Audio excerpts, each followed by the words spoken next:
see.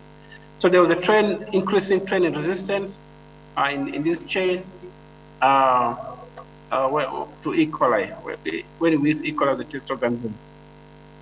The others, like gentamicin, a little bit of it, but we can't see there was much.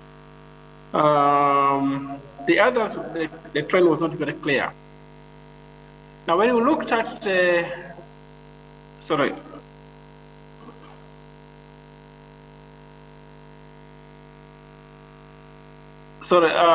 when you look at the dairy value chain and using E. coli as the test organism, the pattern we could see was around ampicillin. Publications available for this were from 2015, 2016, 2018, there were 2 publications, and 2020. So from these publications, we saw some trend for ampicillin, some trend of increase. For chloramphenicol, there was a trend for decrease. For the others, for this combination, there was increase and decrease, so we did not see much on that aspect. Now, this was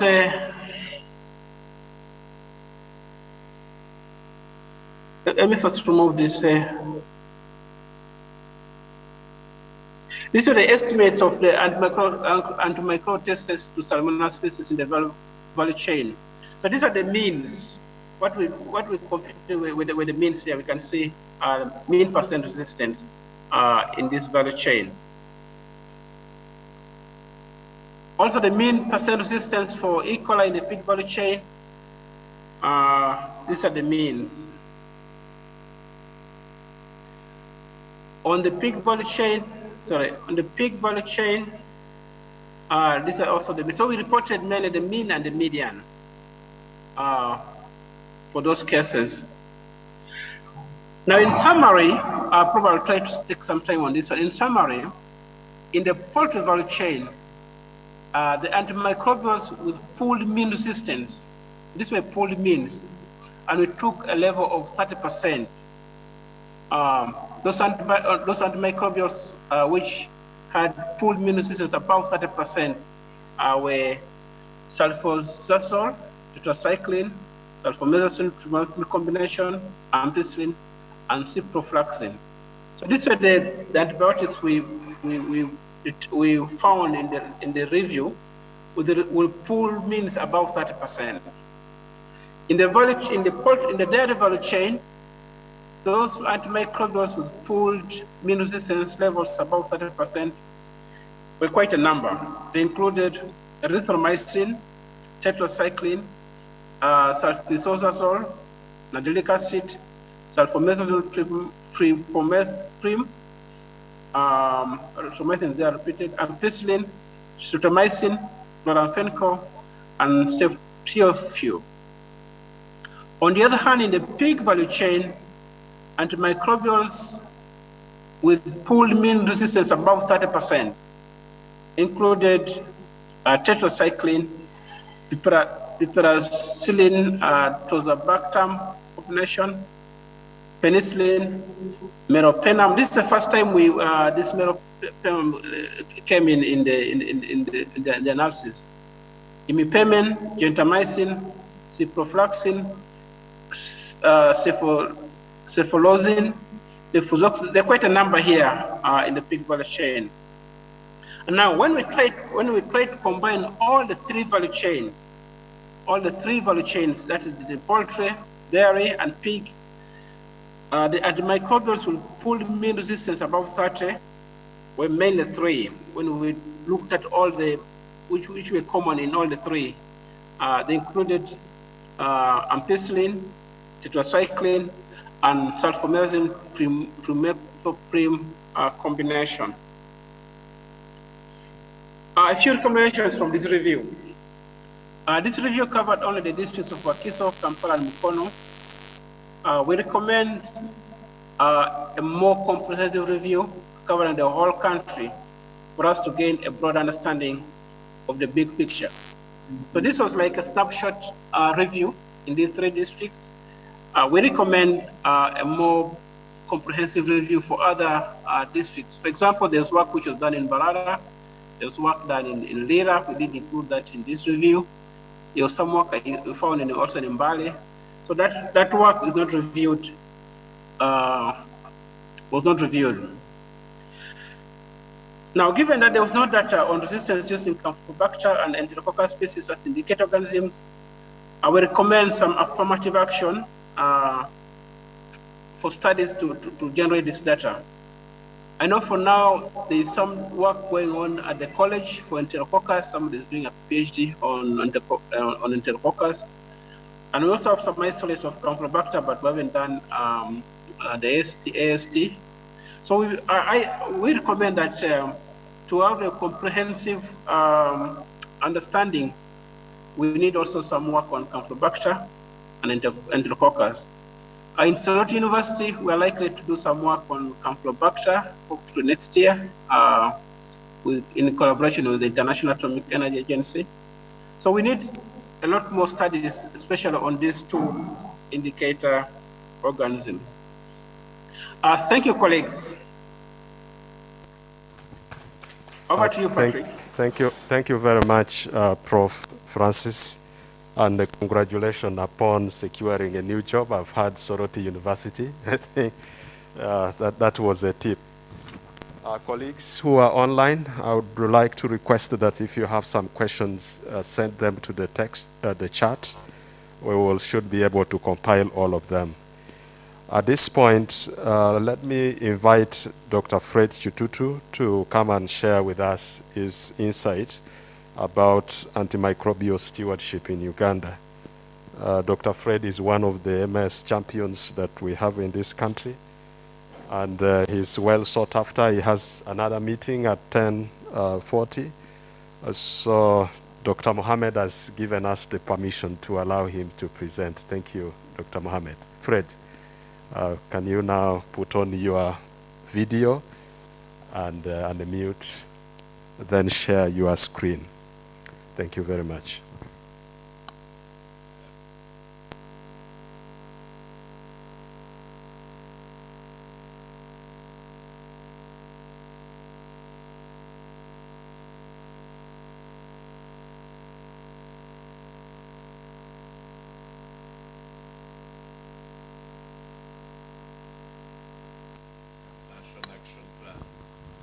It's a privilege for me to make this presentation and share what we've learned over the last 6 years. A lot of what I'm going to talk about has happened in the last 2 to 3 years.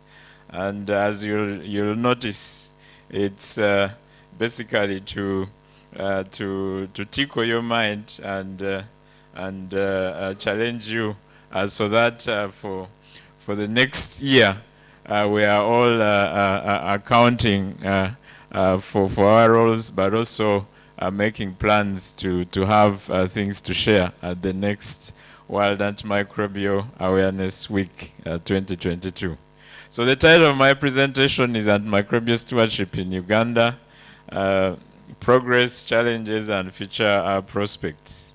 I'll start with the launch of the Antimicrobial Resistance National Action Plan, which was launched on November 18th, 2018. And here, one of the successes that we all have to rejoice in is the successful and high-profile launch of the AMR NAP, where at one of the annual AMR meetings,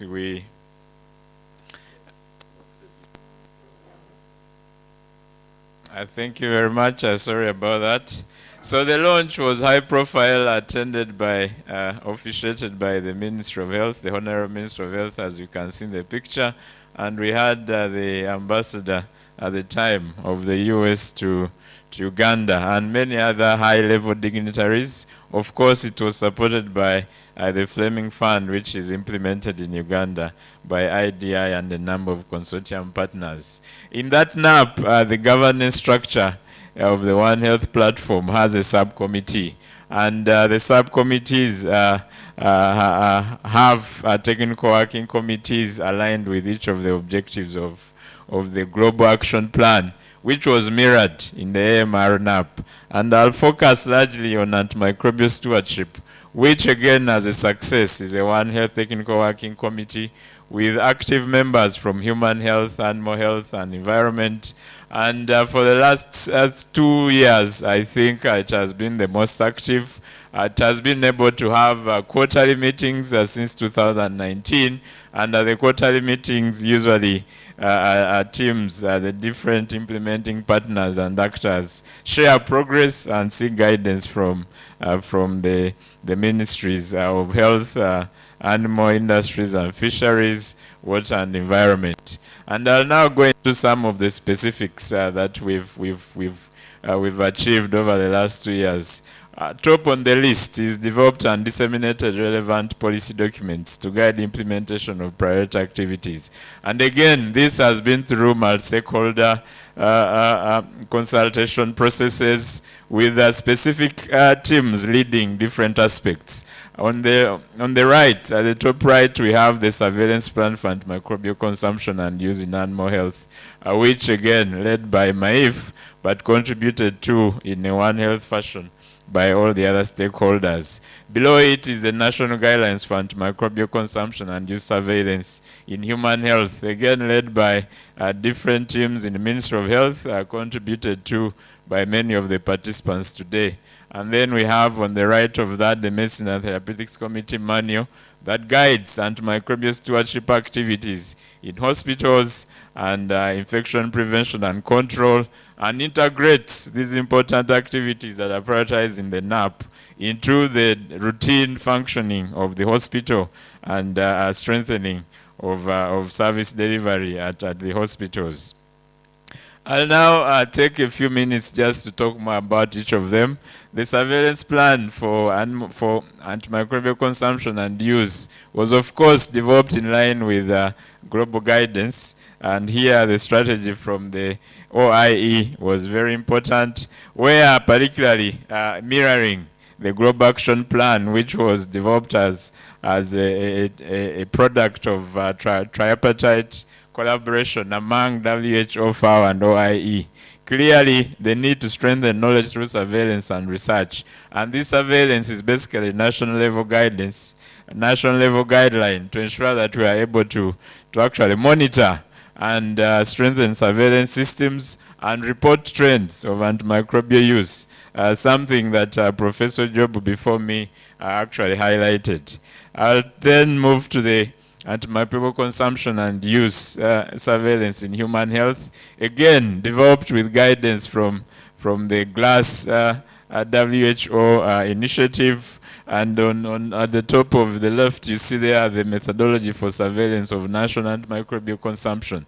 So this document basically domesticates the guidance that has been provided at global level, including what has been stated to monitor antimicrobial consumption and use in hospitals. And you see that the teams in Uganda have actually applied these guidelines and done a national antimicrobial consumption, looking at data from central warehouses that is distributed to healthcare facilities that have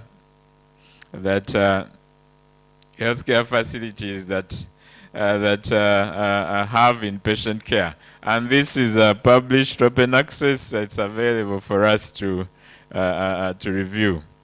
Additionally, we've also been able to conduct, using the same guidelines, global point prevalence surveys in several hospitals, and this has also been presented and published. What we are working on as the antimicrobial consumption and use team is to see how this data can actually be shared and transmitted to the WHO GLASS portal, where we join the rest of the world to provide data to inform what is happening.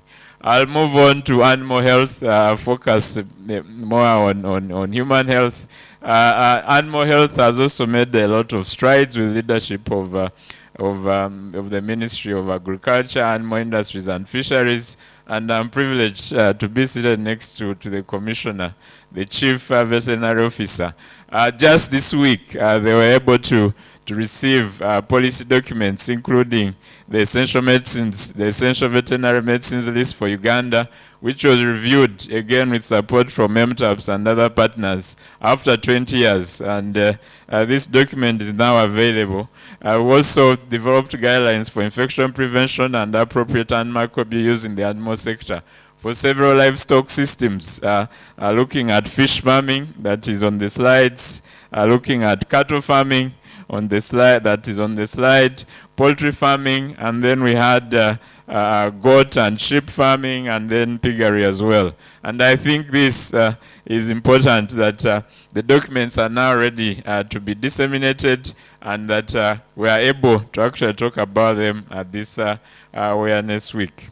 We'll move on to, again, additional work that has happened, particularly in hospitals, where with support from one of the tracks of Fleming Fund, the UK fund, different teams have supported the hospitals to strengthen the role of MTCs in antimicrobial stewardship.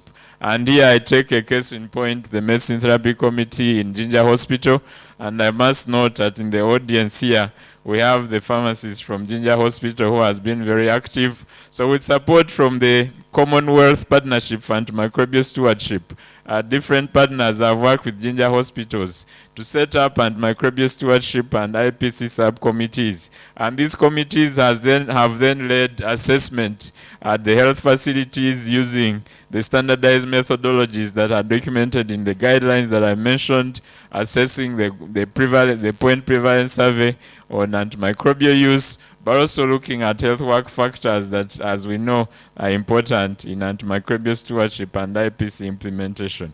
With that information, basically developing interventions to focus on building capacity of the people, strengthening the processes, but also the structure, so that eventually the hospital has a functional and sustainable antimicrobial stewardship program. And I'm using Jinja as a case in point. I'm aware that similar work has been done in Entebbe, in Fort Portal, and also the country grant is supporting several regional referrals to do the same.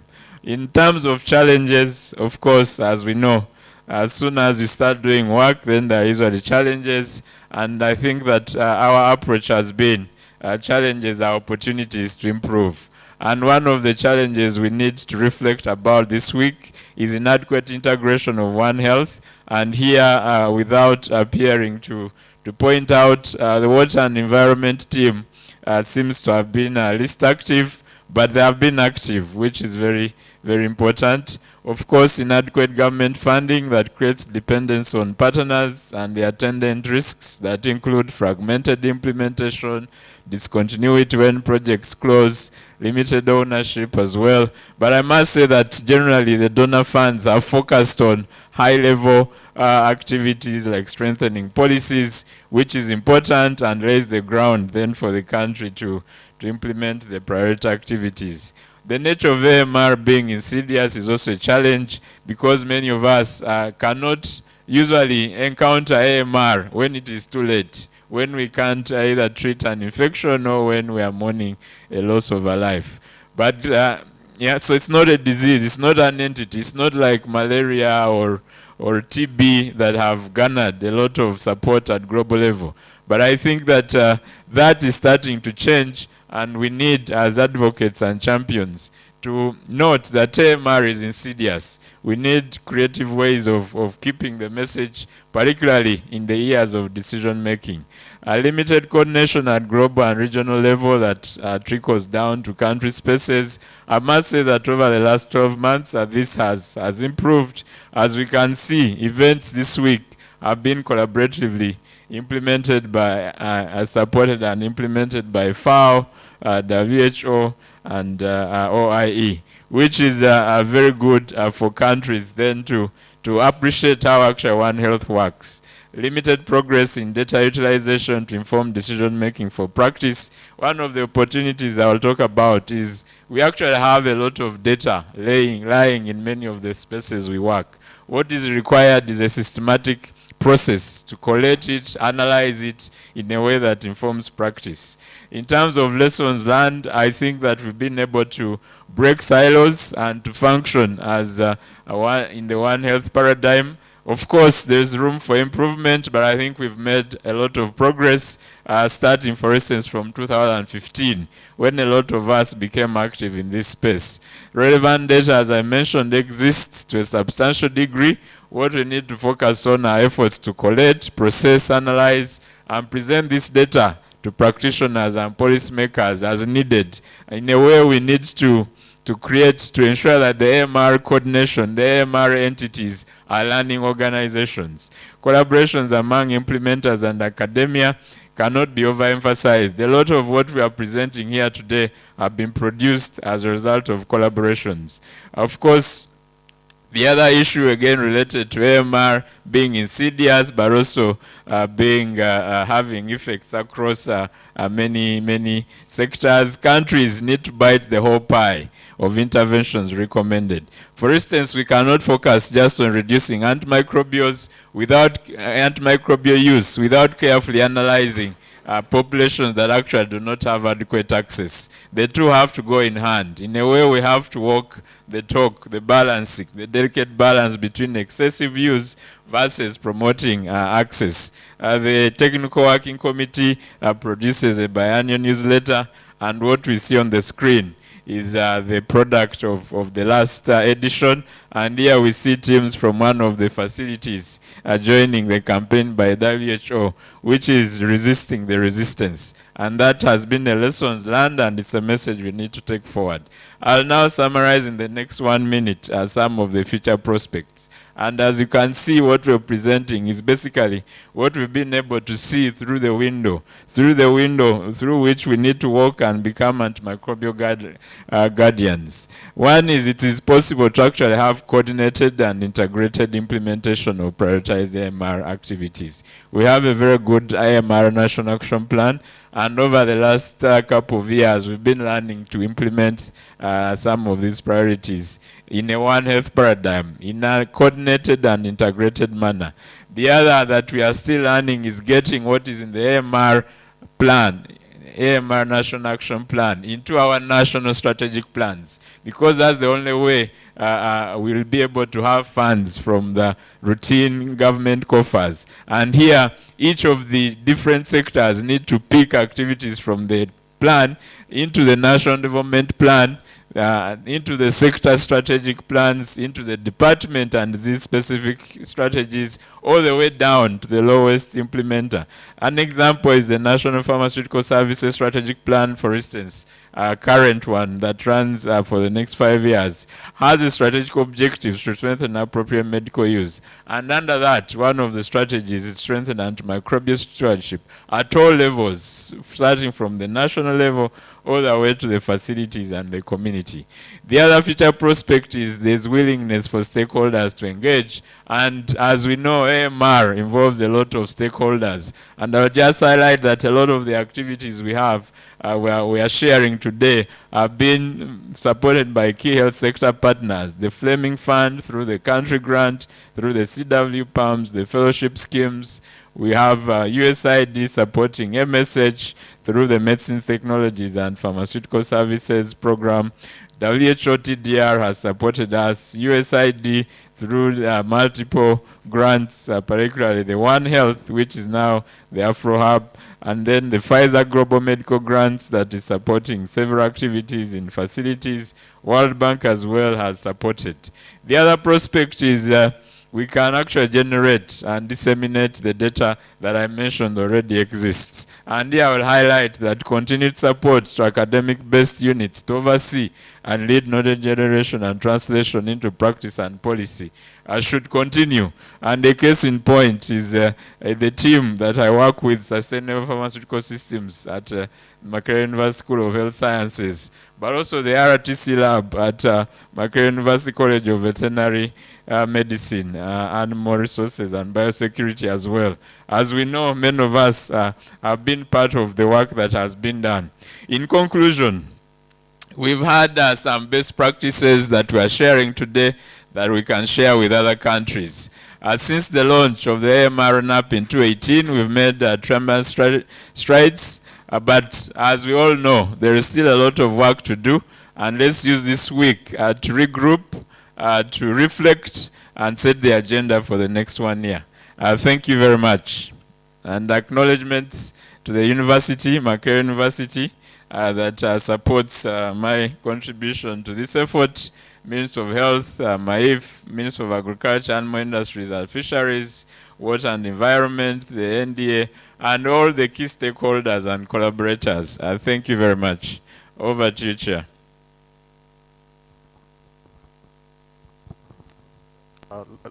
Let's clap for him. Thank you very much, Dr. Fred.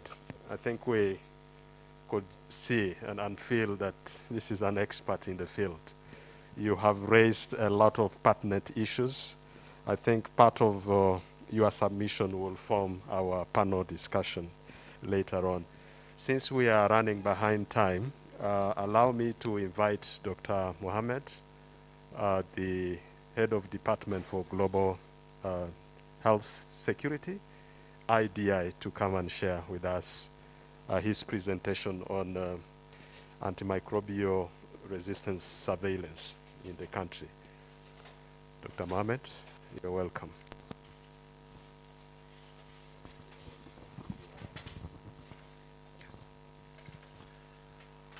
So good morning, everybody. Just want to recognize the Commissioner and thank you so much for your leadership throughout this process and for your support to all the organizations that have been working in this field. To the distinguished panel as well, my greetings to you and to all those that have made it for this important occasion.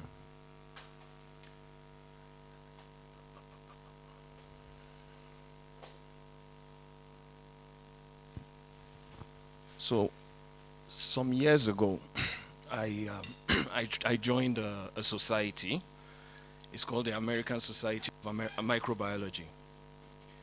And there was a small article. And the article was really about species survival.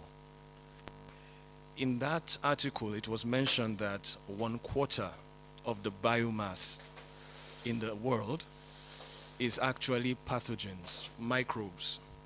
So 1/4 of the biomass is not plants, it's not humans, it's actually bacteria. Now, these pathogens have developed a strategy to survive, and that is to continually adapt to whatever comes at them. And that article basically was saying that if you leave everything as it is, microbes survive and other species die.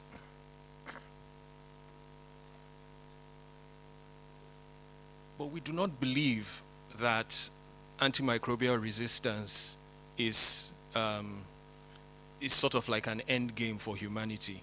We believe that if we take certain steps, that we would be able to at least slow it down, reduce burden in the short term. But the critical thing, buy time for humanity to use what we know how to do best, which is innovation and technology, to be able to surmount the threats that come in the future. In order to know what we are dealing with, we must have the laboratory capacity to test and see what pathogen is present. And we have to be able to share that information to the stakeholders that are then able to use that information to save life. One of the things I was supposed to talk about are the challenges. And really, those challenges are what we try to build capacity to overcome. And the Fleming Fund Country Grant 1 is a national level project, which means it's really targeted at government systems. It's about channeling resources. These resources come from the UK government to ensure that government systems are strengthened for surveillance for AMR. And in the first phase of the Fleming Fund Country Grant, there were quite a number of achievements. Uganda had been developing its national action plan for AMR, but there was an opportunity to launch and disseminate it. As Freddie mentioned, establishment of various platforms and technical working committees occurred. But then one challenge that you would find from lab to lab was this issue about lack of resources for reagents. So either the reagents they have are incomplete to successfully run the tests, or they simply don't have. And microbiology is expensive. So what this grant sought to do was to provide the surveillance sites with sufficient equipment and reagents to be able to support surveillance activities. For workforce challenges, training and capacity development have to happen. You can change the way you do it, whether you do it online or face-to-face, but it has to happen if we're going to move forward. And then and even production of as Freddie mentioned, and I wouldn't, so strengthening, surveillance system strengthening, the rational use of antimicrobial medicines, and then generating a greater demand for AMR interventions. Now, in terms of human resources strengthening, we've tried to overcome that challenge, including by training laboratorians in human, animal health, and in the environment. These are lab quality management systems that are being focused on. Also training of the medicines therapeutics committees, this has been mentioned. And then basic microbiology training for human and animal health microbiologists. If you can't maintain equipment, then eventually the test data will stop. And so working with CPHL to provide engineers, biomedical engineers, that would then go to other surveillance sites, human and animal surveillance sites, and support calibration as well as repair and servicing. There's going to be a talk later on the environment and the steps that are taken. But really, these were just initial pre-testing activities that were done with the Ministry of Water and Environment to see how possible it would be to utilize some of the protocols and frameworks to start generating AMR data from the environment. Now, it's not enough to provide results in a lab. Those results have to be seen by the users. In this case, those that are providing care, whether in human health or animal health, but then they should also be visible to those that are making decisions related to surveillance. And the data integration and sharing information system is a project that IDEA has been working on through the Fleming Fund to ensure that stakeholders can get access to this data in real time. Now, when you do have a patient, whether this is a patient with an infection, you really want to know whether you're giving the patient the right drug. And so you have to sample people based on the infectious syndromes they have, see what pathogens emerge from that infectious syndrome, identify antimicrobial resistance in whatever pathogen that you're seeing, and then use that to inform the clinician so that when they see that clinical situation again, they sort of have an idea of what is happening. Now, one of the challenges, though, is that we're not getting enough samples going for culture when people come in with an illness. So we continue needing to generate awareness to clinicians that if people present, for example, with a fever and they present with other localizing symptoms, we need to collect samples that will then help us to know exactly what is happening.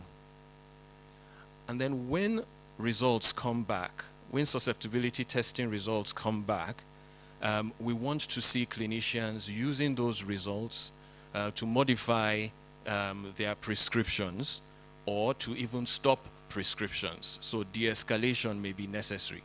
So you don't need to continue flogging a disease that is not there. So when results come back, we expect clinicians to use them and adapt the way they use their antibiotics. I'm pointing out this because there is a pathogen in terms of AMR that we may not think about often. So most of the time we think of blood-borne infections, sepsis, and then we're wondering whether the bacteria that cause these infections are resistant. And that's very important because obviously if you don't give the right drug to somebody with a blood-borne infection, the person, you know, could die.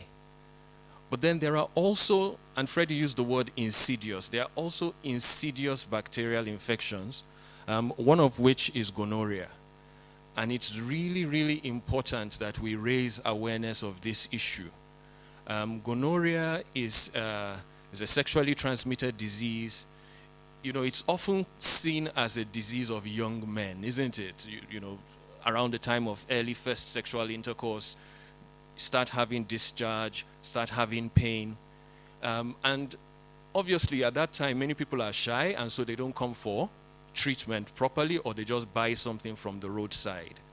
And so we really need to track to see whether we are really on top of gonorrhea. It's a very common disease, but it's also one of the bacteria that has shown a huge potential for resistance.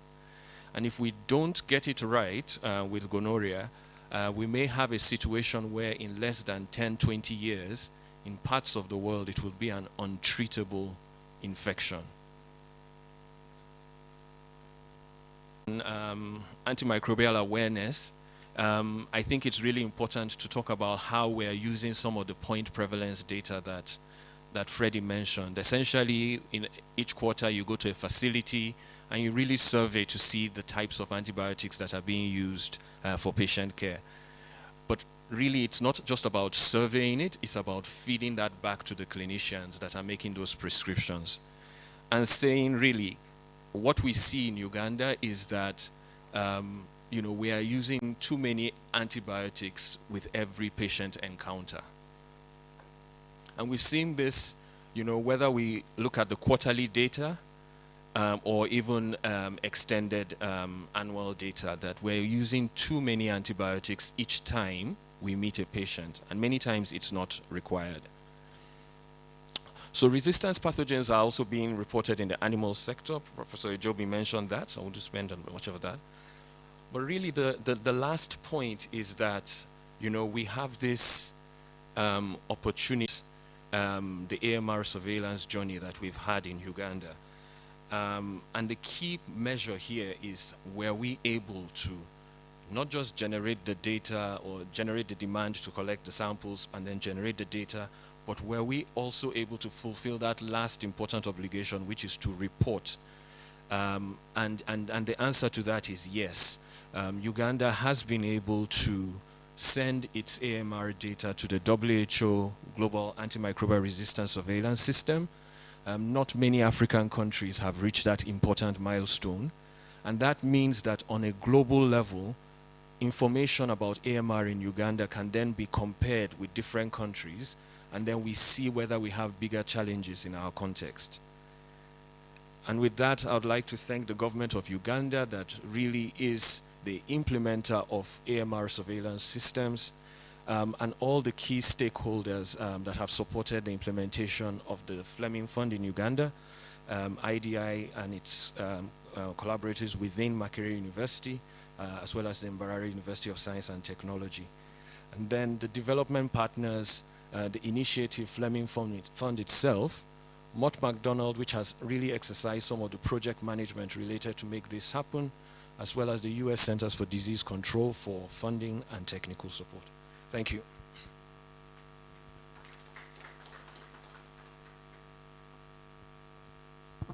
Thank you very much, Doc.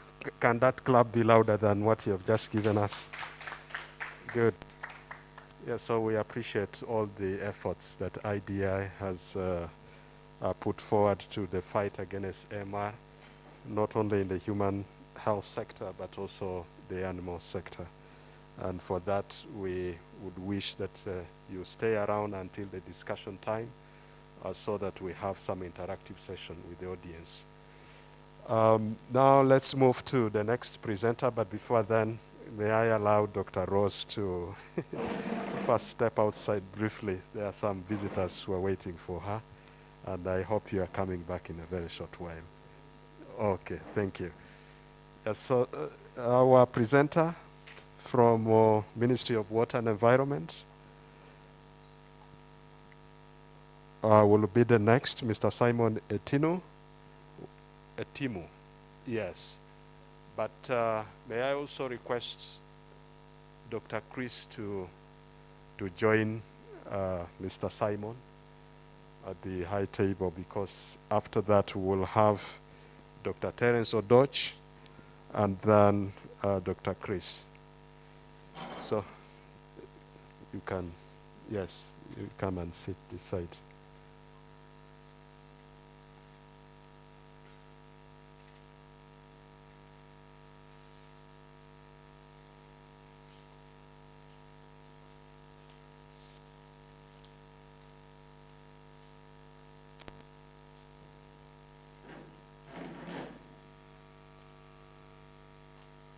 Chris?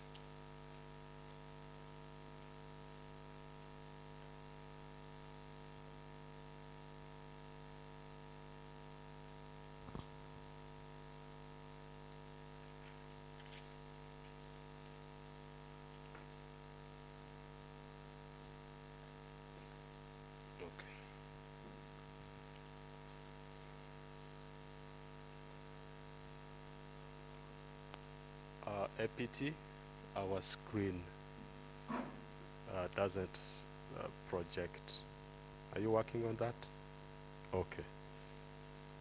So, Mr. Simon, I think you can share your screen and put your mic off so that we don't get echo.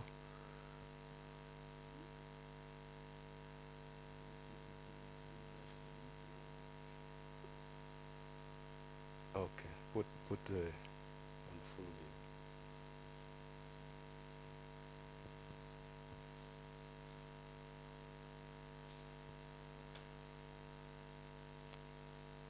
You can use this.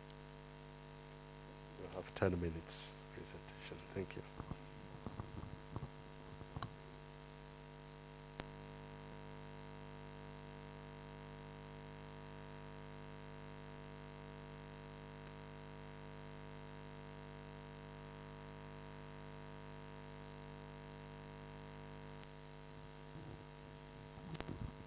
Hello.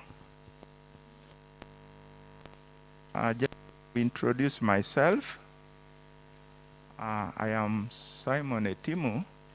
I'm Assistant Commissioner with the Ministry of Water and Environment.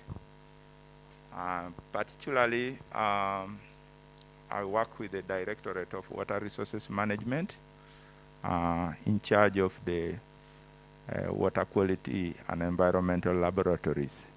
This is where the AMR surveillance falls in. I want to recognize all those that are present. I'm apologizing that I came a bit late because I was tied up somewhere, but I'm here to make this presentation so that we can have an overview of what is happening in the environment sector in terms of AMR surveillance. I remember the first presenter said that our team is not very active, but I'm here to show face that we are not only we are active. It is only that the environment sector has been lagging behind the other sectors in terms of this area. I will explain the reason why so that you can appreciate. But we are on board and we have done quite a tangible job. My presentation will look at those 4 areas. I look at the background and the introduction, activities that we have done so far, and the progress that we have made and what we plan to do in this area of AMR in the environment. I'll not dwell so much in that. We know and we have come to realize that environment is plays a critical role in the global spread, proliferation, amplification, and emergence and re-emergence of AMR bugs. And there are 4 areas in which that does. Key areas of what we have done. That's a background which we are. Over the past several years, there has really not been an effort in this sector on AMR surveillance. What I know as a person who works in the laboratory, basically we have quite an active monitoring monitoring network, and we look at pollution generally, and the pollution that we look at is from pharmaceutical products, and this is where antibiotics, ARVs fall in. So we have been doing kind of screening of these kind of products in the environment, and sincerely, you really see traces of this. But in terms of AMR, we have not been looking in that area. You also realize that besides that, we look at what we call microbial contamination of water, and we basically look at drinking water. We look at wastewater also to look at the burden of microbial pollution. But the basic indicators that we use are E. coli and total coliform. That makes sense for us because the issue is they are proxy indicators. But to go into the details of cholera, salmonella, all those details, it has not been a key area for us because of the resources it requires, the technical capacity that it requires. But we know other sectors are doing that, and they have taken care of that very well. So with those indicators, we are able to say the water sources are either safe or unsafe. That was good enough for us. We want to thank IDI. Through the Fleming Fund, they came and said, no, there is more information in this than what you are collecting right now. And we told them, first of all, we don't have capacity to handle that. And they are able to take us through. And from that information, we are already beginning to see very, very good results. And that triggered us to start discussions on how do we incorporate this kind of emerging area into our routine activities. And given that from his presentation, you see that issues of budgets and issues of laboratory capacities are the key issues that we have a challenge. So to that, they say several institutions have already undertaken efforts to respond to this growing burden. Yes, we have seen it in the animal sector, we have seen it in the health sector. And we are using the two sectors to benchmark how environment comes in, and I think they have been useful to us.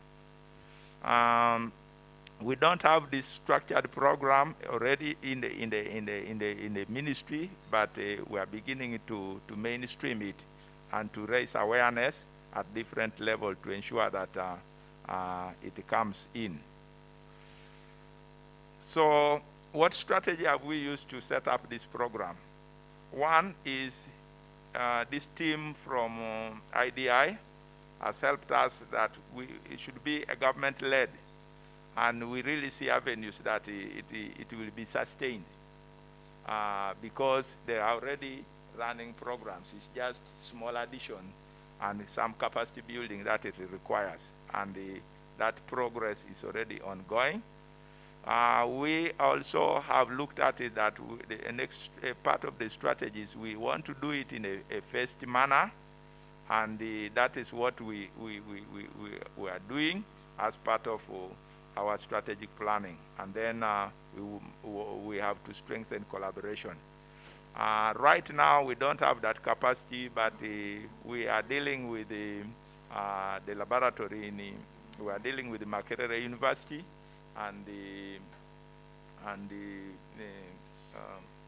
we are dealing with Makerere University, and then I forget the other laboratory that we use, NADEC, yes, and NADEC.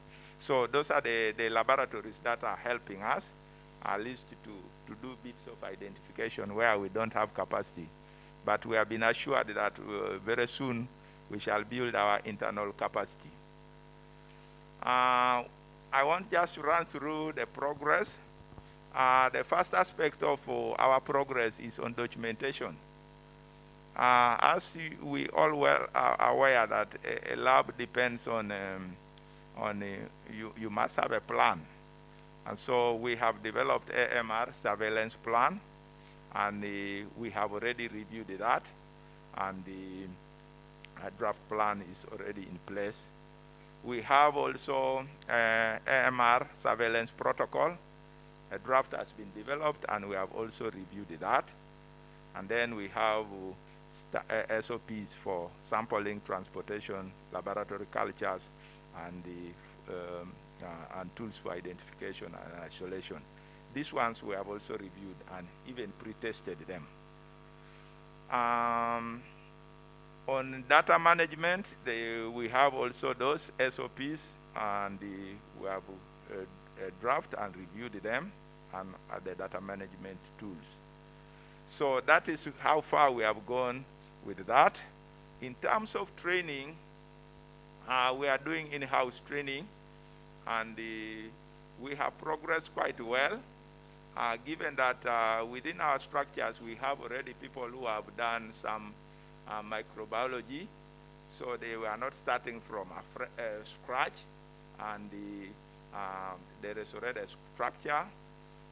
In terms of quality assurance, we are now upgrading our laboratory to run a quality system in relationship to ISO 17025 2017. So that is not also a new area to us. So it is a matter of mainstreaming, and the microbiology laboratory is one of the areas that is going to be accredited. So there is already something ongoing. So we have been doing in-service microbiology training, and we have built capacity for our staff. I think they are comfortable in running this program. And then we have also trained the staff, some of the staff in NAP, AMR, and we have done that in under the One Health approach. So this training, we had a 1-week training in Jinja last year, and it helped us at least to handle a number of things. So on the screen there we have some of our documents for pre-testing and sample collection. And from E. coli, we have been able to isolate and identify a number of isolates, about 39. And all this we have tried to test them for AMR. So using AST tests, we have tried to look at the 9 antibiotics, and they are all there. Ampicillin, I find problems with these names, so I will leave them as that, because I am not a medical person, I'm a water analyst, so sometimes it becomes difficult. So you can appreciate me because of that background. So this we have done tests, and the results are there.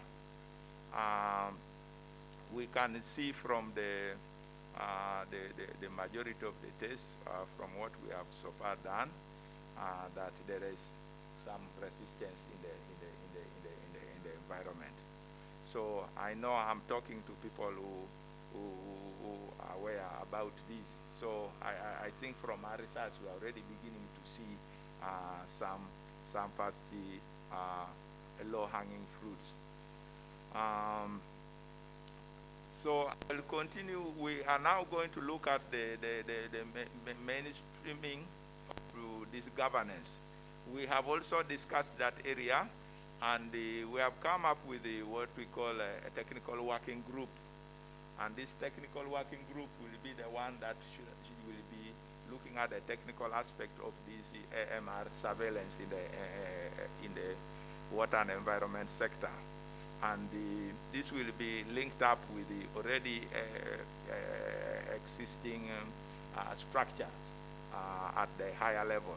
But that technical working group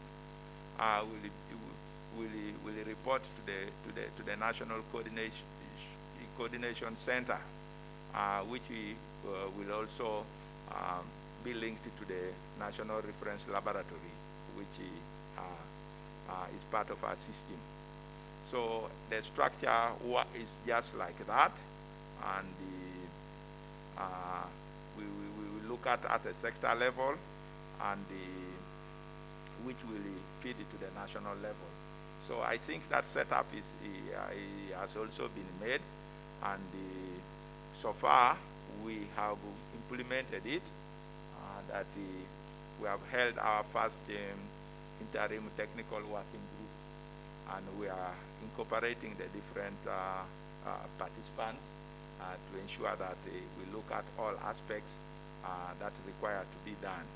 So this group has met once, and our focal person is the principal water analyst that is going to be in charge, that is in charge laboratories. So as a recommendation, we need to further appreciate the contribution of AMR among other sectors. That's why we need to incorporate them into the group, and we need to mainstream AMR prevention and control activities and programs in the sector plans. I think from our discussion is a bright area. First of all, in terms of equipment, I think we are fully equipped. The budget is there, but we only need a bit of the organization as we raise awareness in this area. With that, I think we will be able to take this far.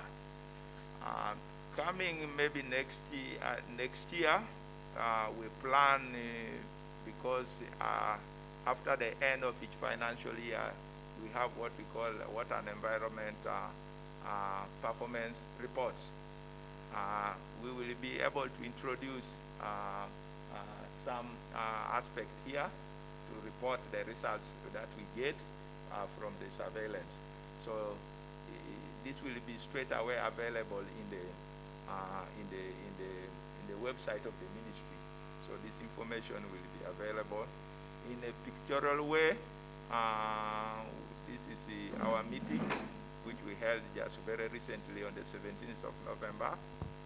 And these are some of the trainings that we have had in sampling and in Ginger to bring this to the staff. So these are some of the facilities that we have at the Entebbe laboratory for microbiology, and from this is where we can isolate these other species and do the test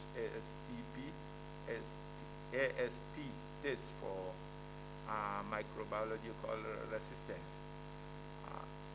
So that is what we have been able to do in the sector, I think, in the last 6 or so months. So I think the next year, if we are given more time, we should be able to be up and running and catch up with the rest. Otherwise, we apologize that we have been behind, but we'll catch up and possibly overtake you. Thank you. So let's give him a very big round of applause, Simon. Yeah, I think Simon has been more practical. First of all, it is good that they annoyed you, and that anger, in fact, resulted into pictorial evidence of what they are doing. We really like that, and we can clearly see that water is now on the run. And in my language, they say, "Openga rivulere kode lolu." That literally means that a guinea fowl that starts to fly late will go further than those that started fast. So we wish you all the best, and all the stakeholders here are willing to work with you, support you where possible. Also, you learning from their experience to actually make better decision towards advancing your strategic plan against AMR. At this point, may I request Dr. Terence Odoch to share his screen. Terence, Dr. Odoch, can you hear me?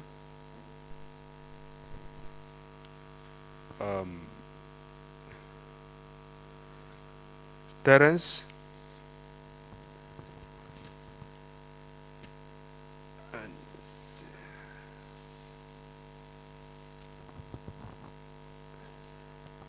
Dr. Terence?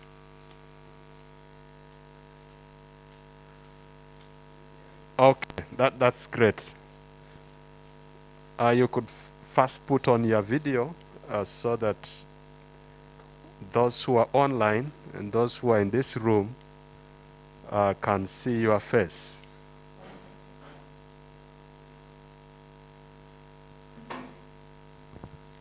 Terence, you have only 10 minutes, and this time I'll be strict because we are running out of time.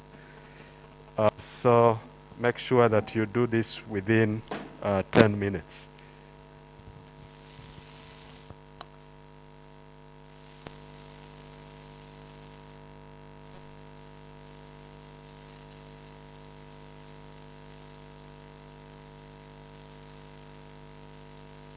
Patrick, are you able to see my screen? We can see your screen. You can proceed. Thank you.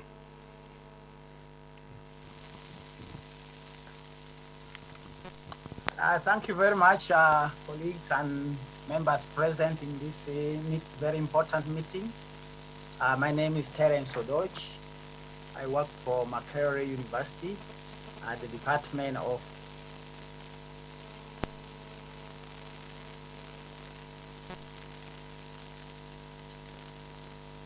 I think you have muted me. Hello? No, we can hear you. Proceed. I can hear you. Go ahead.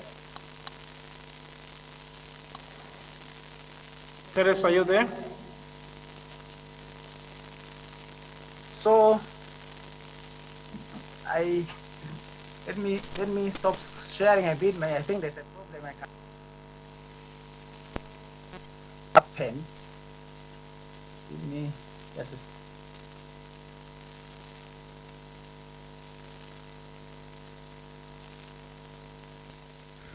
a Terence, you can proceed. We're hearing you clearly.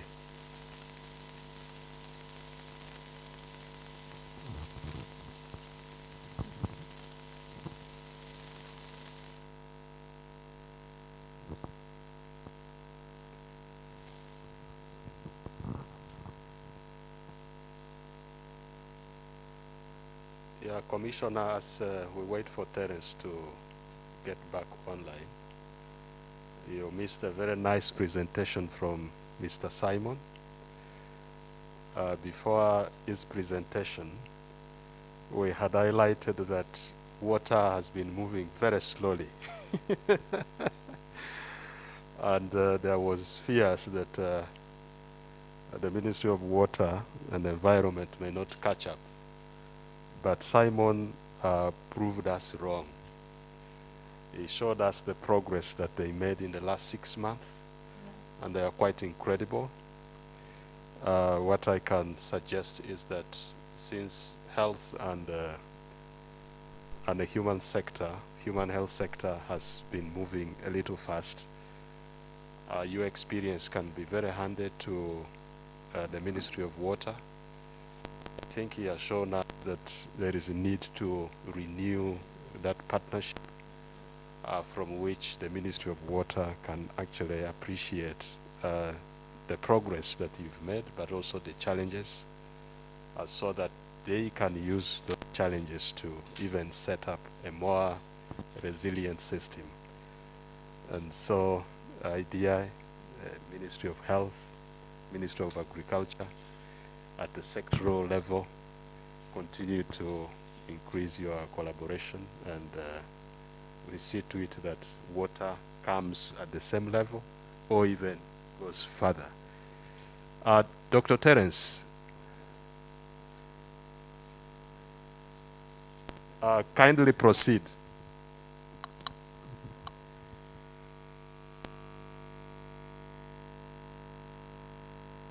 Earlier, I want to introduce myself. My name is Terence Odoch from College of Veterinary Medicines, Animal Industry and Animal Resources and Biosecurity. I work in the Department of Biosecurity, Ecosystems, and Veterinary Public Health. And I'm a lecturer of epidemiology and vet public health, including food safety. I'm happy to make this presentation basing on the work that I have done FAO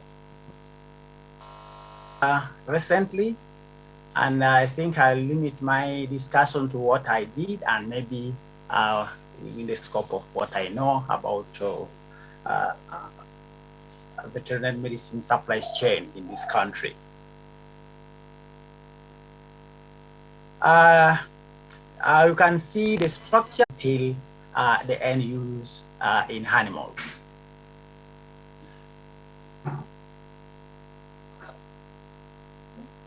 Briefly, in Uganda, we have basically only, as far as I knew, we basically have only Halfasan registered to manufacture veterinary drugs. And they are manufacturing over 11 licensed products and probably also packaging others. We also have packaging companies which are packaging products from different sources, Peram and Kampala for the pharmaceuticals.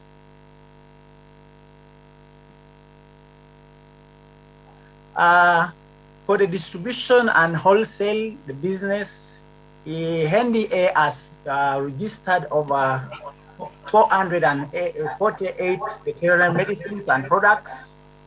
Terence, kindly put your screen on full view.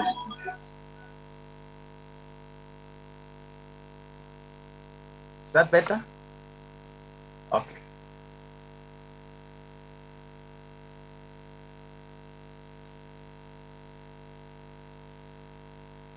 Yes, I was saying in Uganda, we have mainly Alphasan that is manufacturing 11 licensed products, particularly antibiotics, and their customers are mainly wholesalers and distributors in Uganda.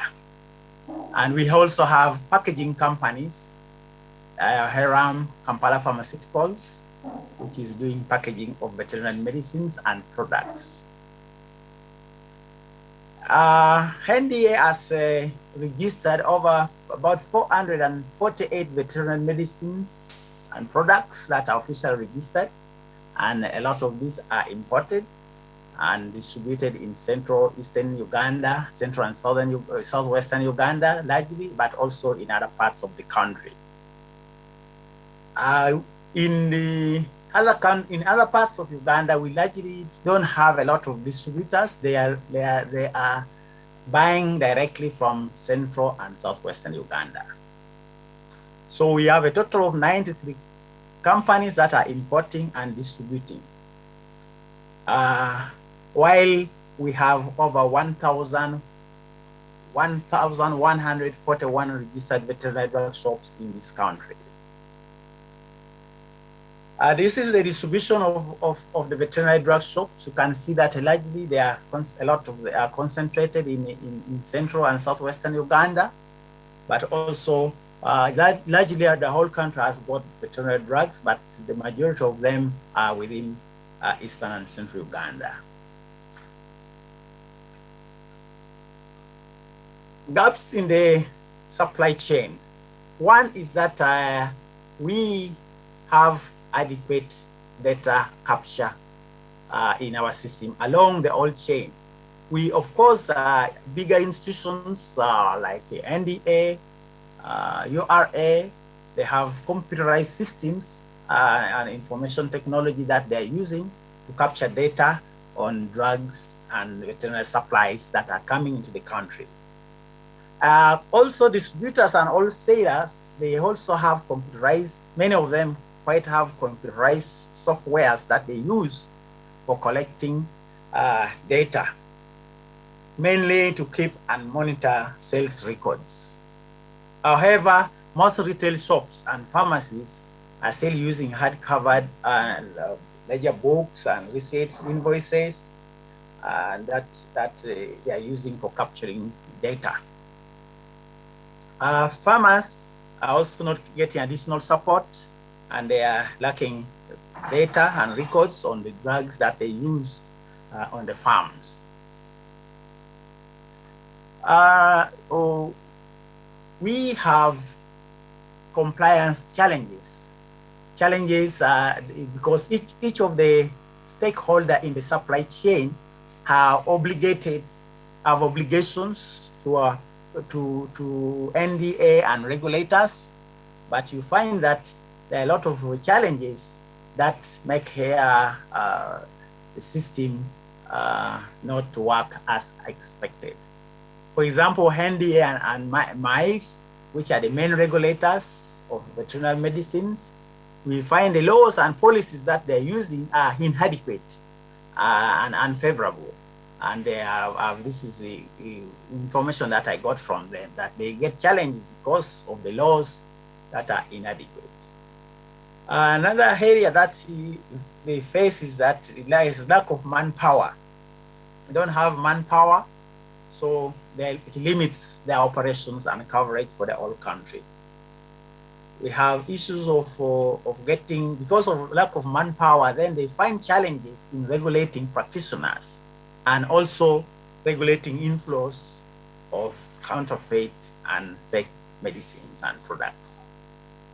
Now, of course, the regulators are also, as usual, they are getting and facing funding challenges. So dealers and farmers all facing challenges in different ways along the supply chain. But for the dealers, their biggest challenge they face is bureaucracies in clearing them and clearing their products to come into the country, the delays, and of course the issue of fees and customs, etc. And this compromise their business operations. Sometimes they might be forced to use unofficial routes to get their products inside. One of the challenges with farmers, I think we all know this, is that the issue of direct purchase of drugs without consultation. This we found is very rampant.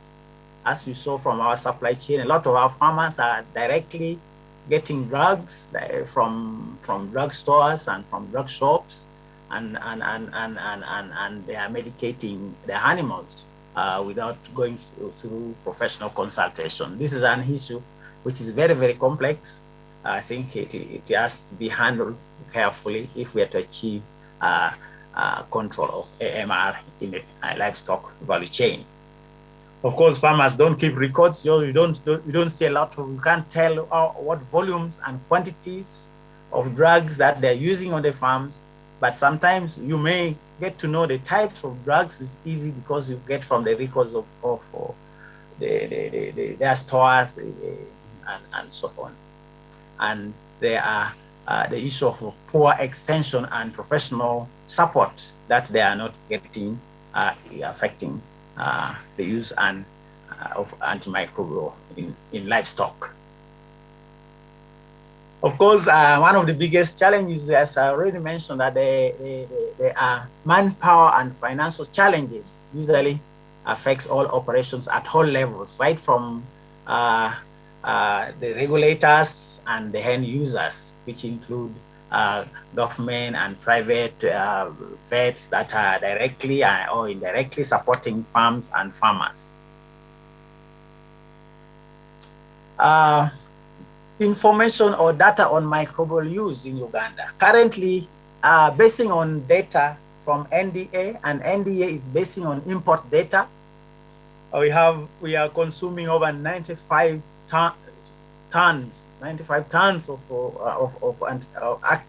of active ingredients of different antibiotics.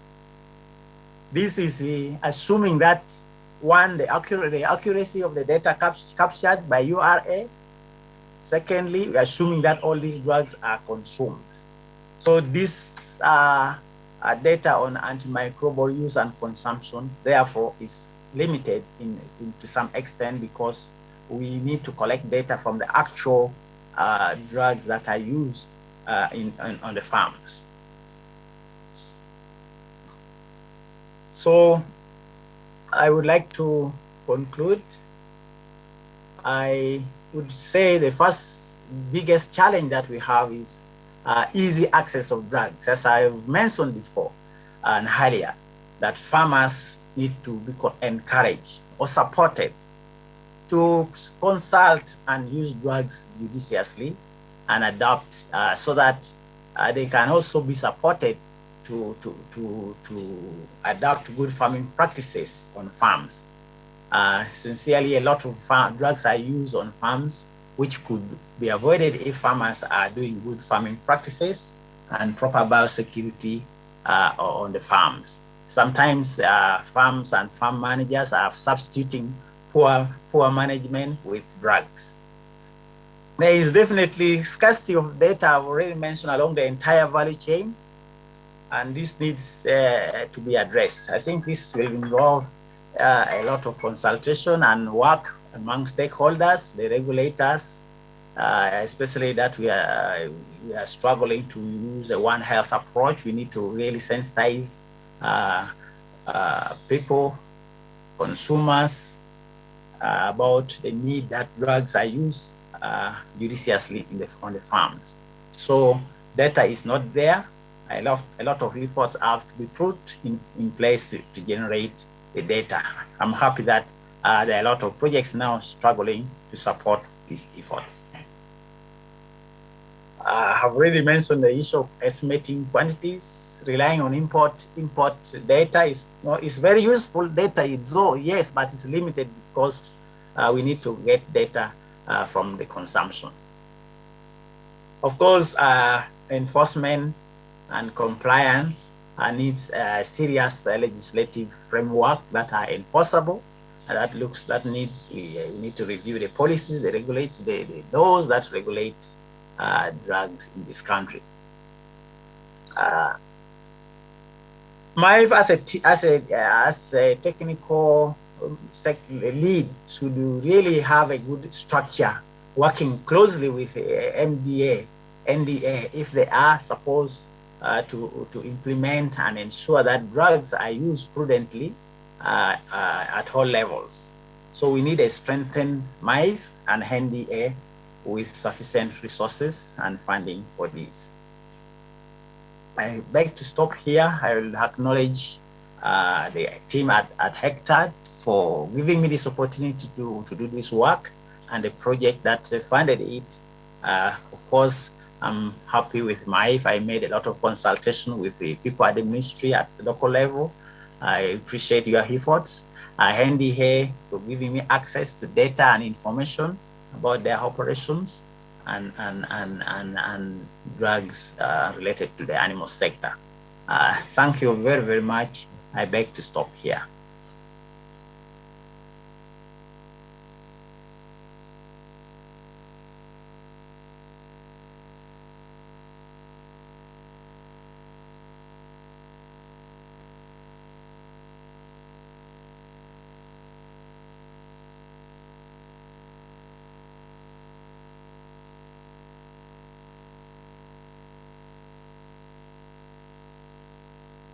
Okay, so thank you, Terence, for the presentation. We appreciate all the gaps that you have identified, and I think should form part of our panel discussion later.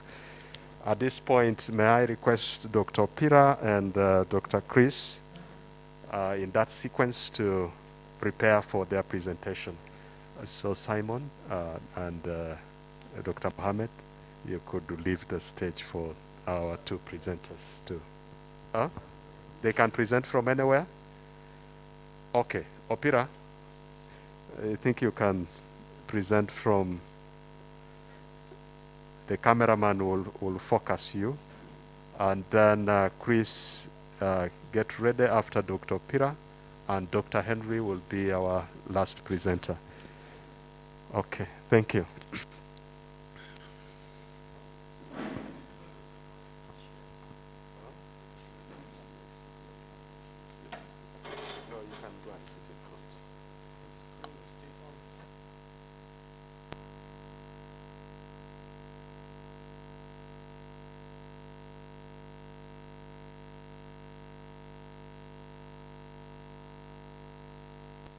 Dr. Terence, would we request that you stop sharing your screen so that the next presenter can share his presentation?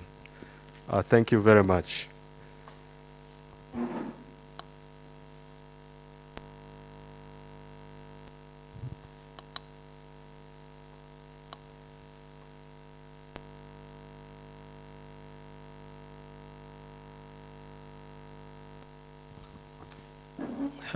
Thank you very much for giving me the opportunity to present on behalf of National Drug Authority. My name is Dr. Wilfred Opira, and I'm going to give a brief of what NDA has been doing and what it continues to do, including the challenges that we face in line with drug regulation, which is a core aspect in management of antimicrobial resistance. Everything that we do as National Drug Authority is enshrined in the law, that is the National Drug Policy and Authority Act of 1993, and we have the recent edition of 2000. Our core mandate is to ensure availability of essential, quality, safe and efficacious, cost-effective drugs on the market. If you're to combat AMR, the drugs on the market have to be of quality, they should be safe, and they should do what they are supposed to do. So you realize that as NDA, we have a very big role to play. And even when you look at the National Action Plan for AMR, one of the strategic objectives is entirely the work of National Drug Authority. So I'll take you through what we have achieved so far and what we continue to do. So that is just a highlight of what we have been doing in ensuring availability of quality, safe and efficacious drugs on the market. We have an active pharmacovigilance unit and post-market surveillance to ensure that the drugs are monitored while they're on the market. We also do awareness creation. We do a lot of campaigns on AMR. I'll take you through what we have been doing. We also have a research unit that supports research on drugs. And as Dr. Terence also highlighted, we have been monitoring the quantity of all antimicrobials that have been manufactured and also imported into the country. And we don't do this alone. We do all our work in collaboration with our different partners. So, taking you through the work that we do, our work starts right from the point where the drugs are manufactured. So we do inspect all the manufacturing companies that intend to import their drugs into Uganda or who want to manufacture locally. We inspect them for good manufacturing practices to ensure that whatever they do meets the minimum requirement for manufacturing drugs that are supposed to be used in Uganda. We have a National Drug Quality Control Laboratory that ensures that the medicines that we have on the market have been assessed. And our laboratory is WHO pre-qualified, and we attained the ISO 172.5 accreditation. Right now, as I speak, we are in the process of constructing a laboratory tower. This is what we are calling the state-of-art laboratory. If you go to our former premises along Lumumba Avenue, you'll see some construction going on. And that is what we expect to have in the near future. We are going to have the state-of-art laboratory that will empower us in analyzing drugs for quality and even in microbiology. So we are expecting a lot to be done. We are in line with the National Action Plan for AMR. So quality is a very big issue. So that's why we want to ensure that our lab is up to standard. We also do drug assessment and registration. Dr. Terence had given data on the products that we have registered so far. We critically analyze these drugs before we put them on the register. And I must emphasize that the register is updated on a monthly basis. So the data that Dr. Terence gave of 448 products that he had highlighted before, when you check on our website, as of 5th November, they had been reduced to 342 drugs. And out of that, we have one herbal product that has been also. Those are veterinary drugs. I have not given the statistics for the human drugs. But people who register their drugs, they are supposed to retain them on the register. And they can decide not to retain if they feel probably the market is not good enough. So anytime the drugs can be removed from the register, and anytime they can bring it back after we have assessed and we have registered them. We also do monitor the premises where these drugs are distributed. We also look at the personnel who are supposed to be handling these drugs. And in line with the personnel, we work hand in hand with other stakeholders, the regulators of professionals like Uganda Veterinary Board, Pharmaceutical Society of Uganda, Uganda Midwife and Nurses Council. So before we license you to operate a veterinary drug outlet, one of our requirements is if it is a drug shop, then you must be registered with the Uganda Veterinary Board. That is the only way we can ensure that we are dealing with a professional. If you don't have a UVB practicing license, National Drug Authority will not give you a license to operate a drug outlet. So we regulate right at the point of importation, the wholesalers, the retailers. So that is what we always do on a day-to-day basis. We have also been promoting the rational use of drugs. Every time we interact with the public, we realize people are doing blanket treatment without knowing what they are doing. No proper diagnosis, and in the end, prescriptions are given without confirming the disease. So we have been doing a lot of sensitization and awareness to promote rational drug use. And this we have been doing both in the public sector and in the private sector. And we have been noticing that most of the diseases in the livestock are actually diseases that can be prevented through good farm biosecurity, farm management, and also vaccination. So we are encouraging the public not to substitute the drugs with good farm management and biosecurity. So we keep emphasizing on the preventive measures rather than the use of drugs. We are also doing a lot of public awareness, and every financial year we target to reach out to 50 districts, and in each district 10 sub-counties, to ensure that we are giving information related to drugs to the public. We also train private veterinarians, including public, together during that session when we are in the district. So we normally spend about 1.5 weeks in one district, and we make sure we have reached out to all the sub-counties. We engage farmers, we engage local leaders, we put them in one house, and we talk about drugs and rational drug use, and we encourage that farmers should not always use the drugs without consulting veterinarians. So that the vet can prescribe the medicine after he has confirmed the disease that is affecting the animal. We also do dissemination of IEC materials on antimicrobial, and what you're seeing on the slide there, we have the copies, and please feel free to pick a copy at the entrance there when you're going, and we have more that we shall continue going for sensitization outreaches. So we give a lot of information on AMR every year. We put this in the newspapers. We use different approaches. We go to radio stations and we sensitize people on TV stations. So these are day-to-day activities that National Drug Authority has been conducting, and we do this in conjunction with our partners. Like for the material, we worked hand in hand with the Ministry of Agriculture, Animal Industries and Fisheries through the Veterinary Medicines Desk to make sure we come up with materials that are up to standard. We also regulate adverts on drugs. When we have misleading adverts on the market, drugs can easily be misused, and that will also be another factor in spread of AMR, antimicrobial resistance. So we always keep monitoring the adverts on the market. We work hand in hand with Uganda Communications Commission to ensure that the media outlets only publish adverts that have been vetted by National Drug Authority to maintain the standards. We are active on the ground doing what we call post-market surveillance. When you go out in the market, people always cry of substandard drugs, and that is the role that we play through post-market surveillance. We go out on the market, we check for the drugs that are on the market to see whether they are the ones that we had approved.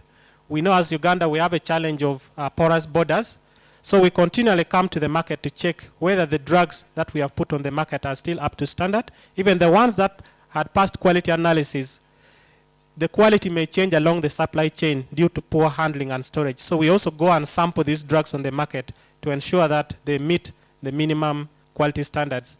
So when you look at the issue of falsified medicine, it is not only in Uganda, worldwide, it is estimated that 10% of the world's medicine are counterfeit, of which 30% actually in the developing countries like Uganda. So we are always active on the ground to ensure that we remove these counterfeited products. And if you have been following on media, National Drug Authority has been arresting a number of drug counterfeiters on the market and prosecuting them. So those are efforts that we do to ensure we minimize circulation of substandard drugs on the market. We are active in monitoring the drugs' effectiveness on the market and any other unwanted effects that may arise as a result of use of drugs. So we have a pharmacovigilance strategy that has been developed together with our stakeholders. I have to thank Ministry of Agriculture and other partners who have helped us in developing this document. So through active pharmacovigilance, we are able to detect cases of ineffectiveness of drugs, and we research so that we ensure the data that we have documented to confirm whether the resistance is there or maybe it is an issue of misuse. We are also implementing OIE PVS pathway evaluation report. Dr. Terence highlighted that people are accessing antimicrobials easily on the market. This has been brought to our attention also by external stakeholders like OIE through their evaluation. And they have said one of the biggest challenges is that farmers can easily access antibiotics. In the process of withdrawing all antibiotics from open shelves as a beginning step, right now most of the outlets are busy lockable shelves as required by the law to ensure that the public, when they come, they are unable to see. The next process will be implementation of prescription. All those drugs must be accessed through prescription from a veterinarian. In the course, we are still withdrawing them from open shelves and want to ensure that they are also handled and stored appropriately, including also their disposal.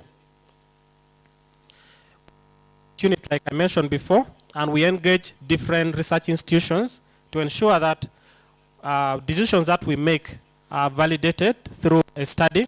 We recently constructed College of Veterinary Medicine that did a study on effectiveness of livestock dewormers on the market, and it was pointing out to irrational use, because most of the complaints that have been documented in livestock dewormers, when the study result came out, it showed that the issues are not issues of resistance, but rather misuse. Though there was a signal of resistance developing against vermiso, we have taken note of. We also provide action, which we hope will also be a solution. We have MOUs with different research institutions, and we also do joint research. This has already been highlighted. We do monitor the quantity of antimicrobials that are imported in the market. This we submit to OIE through the Office of the Chief Veterinary Officer, Dr. Rose Ademun. So when you look at the data, you realize that almost half of the antimicrobials that we import are tetracyclines, followed by aminoglycosides, then sulfonamides follow in that pattern with the 15%, then penicillins, macrolides, and the list is fluoroquinolones. So when you look at that data and you compare with studies that have been published it can also give you a correlation. And like it has been emphasized before, it is important that we get now the actual volume that are being used. And that one cannot be obtained by National Drug Authority. We are working hand in hand with MAHIF and district local government to ensure that we get the actual quantity that has been used so that we can have a proper estimate. We collaborate and have partnerships with the different agencies, both internationally and locally. I will not go through that. We also have challenges that we encounter as National Drug Authority. There is knowledge gap in handling and storage of drugs, and we continue to emphasize that when we visit the outlets. We have issues of improper use of drugs that has been documented, and that is another driver for antimicrobial resistance. There is lack of professionalism by people that we license. Some supposed to be a full-time in charge end up leaving an unqualified personnel, and issues of porous and drug counterfeiting that we have been fighting. So among the highlights on irrational drug use, we have prescription. One is going to see penicillin, streptomycin, and tylosin at the same time. So you wonder what this person has diagnosed. There is also issue of extra label drug use without recommendation from a qualified veterinarian. Issues of farmers, for example, misusing ARVs in livestock, in pigs, is a common one. I've already talked about unqualified personnel, people leaving their wives, daughters, and girlfriends to sell drugs, yet they have been licensed to be full-time in charges.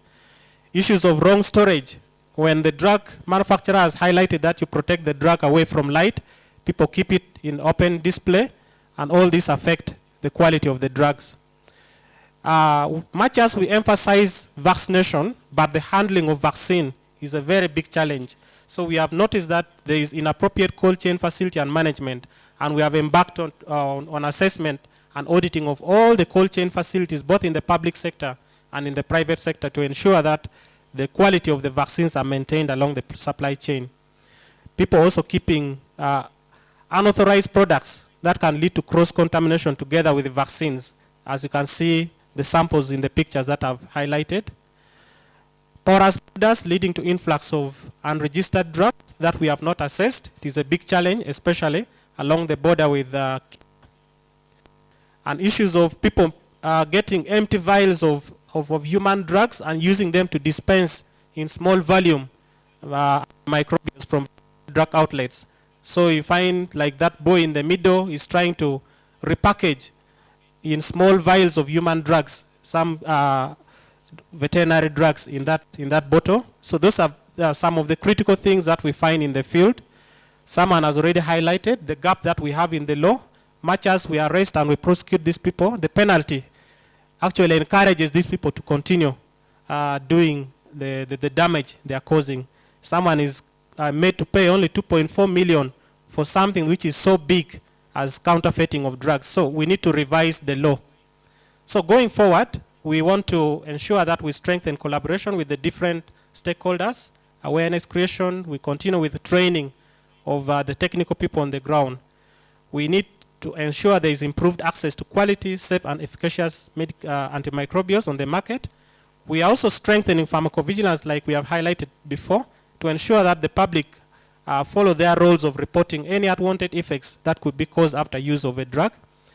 We are promoting also rational use of drugs through our sensitization, and we continue to invest in research and innovations as National Drug Authority.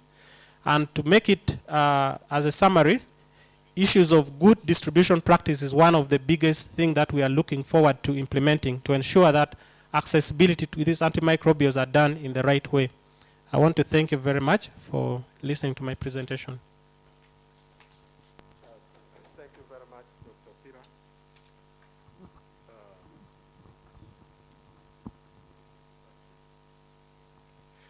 Yeah, thank you. A loud one, a loud clap for Dr. Opi. Thank you very much for the elaborate presentation. You took much time, but the audience was quite patient because of the significance of what you were communicating. We will have a panel discussion where questions will be asked. So we have also seen a lot of chat that is taking place online. Thank you very much, those who are very alive online. we have taken note of your questions. May I now request Dr. Chris to come and give us a strictly 10 minutes presentation. That will be followed by Dr. Henry. Thank you. So Doc, you can also come and take your position.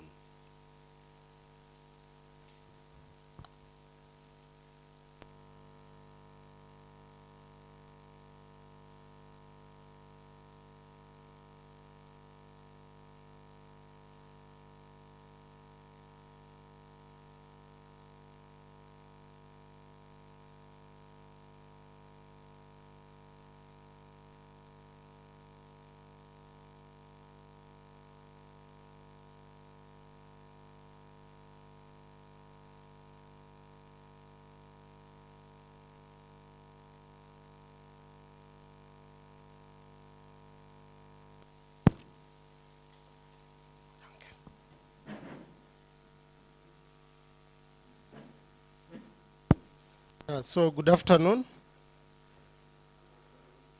Chrysostom Ibazibwe is my name, and I work for FAO as a Deputy Country Team Leader. I've also been taking over this responsibility for AMR. So just to highlight progress and prospects on AMR AMU work in Uganda. As you may know, One Health, AMR is part of One Health. And this One Health is a collaborative, multi-sectoral, and transdisciplinary approach, working at local, regional, national, and global levels with the goal of achieving optimal health outcomes, recognizing the interconnectedness between people, animals, plants, and shared environment. If you see that picture, you'll see someone feeding a mixture of pigeons and chickens, and that is at a homestead. You know, some people never expect that you can get problems from such birds, but we know that pigeons can actually be a host for what? For psittacosis. And also the human can also be a problem when it comes to other diseases. So we are all interconnected. We are supposed to understand each other. We are supposed to really be able to help, to observe certain processes. Antimicrobial resistance relates to undesirable situation that results from changes in the viruses, fungi, or parasites over time, making them fail to respond to unusual medical treatments. Hence, harder to treat, thereby increasing risk of disease spread, severe illness, and death. A lot of this has been said, but suffice to say that we still have a lot of challenges getting on board to be able to optimally understand the problems relating to antimicrobial resistance and also designing better interventions. So we are here essentially to be able to come up with remedial measures. FAO action plan on MR essentially promotes coherent, improved awareness on MR, capacity for surveillance and monitoring of MR and MU, strengthening of governance, and also promoting good practices. That picture was taken in March. We had a meeting. You can see in the middle there that we had the chair for the National One Health Platform, and we were reviewing the guidelines for Eastern Africa on surveillance for MR in the region. And a number of tools have been shared, including the National Action Plan for AMR. We have all these other documents like the One Health Strategic Plan, We have National One Health Risk Communication Strategy. We have Evaluation for Action, and many others that are all contributing to understanding of AMR and AMU and governance. So as a country, we are regarded as one of the best in the region, but we still have to do a lot of work in as far as putting what is in books into reality. And that's why we are here. There are various indicators that we are pursuing. Some of them have recently been reviewed as per joint external evaluation. The first indicator, effective multi-sectoral coordination. This is where the environment, health, wildlife, and animal industry have to work together. Surveillance for MR, then infection prevention and control, then the fourth one is optimization of use of antimicrobials. The problems are very many, widespread and use and misuse of antimicrobials. A number of treatments are no longer effective. Data on use and misuse is scanty. Colleagues, I think you must have detected this. Maybe there are other presenters in the room. So data on use and misuse, minimal prescription by qualified personnel, widespread infectious diseases in humans and animals. You're interfering. Lack of knowledge on the usage and negative impacts of misuse, self-medication, poor regulatory mechanisms, and of course, many more. Inadequate technical capacity to circumvent AMR. Members, you agree with me, if you know the problem, it is easy to approach it. But if you don't know which bacteria is more resistant, you are not going to do much. So is it Klebsiella? Is it Salmonella? Is it E. coli? Which one? We need to look at that. If you look at that picture, you realize someone was eating katogo at a slaughter. They are slaughtering at the same time eating. Do you envisage any risk there? You are eating at the same time.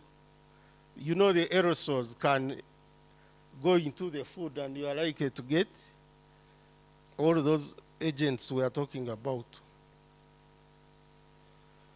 Yeah, this understanding of AMR, we have to go to various places, drug shops, veterinary offices, markets, farms, slaughter areas, storage facilities, environment, medical facilities, and of course we have to have rules and other issues. So when you look at those pictures, you realize that we have to enhance AMR surveillance. There must be structures and systems of collecting data.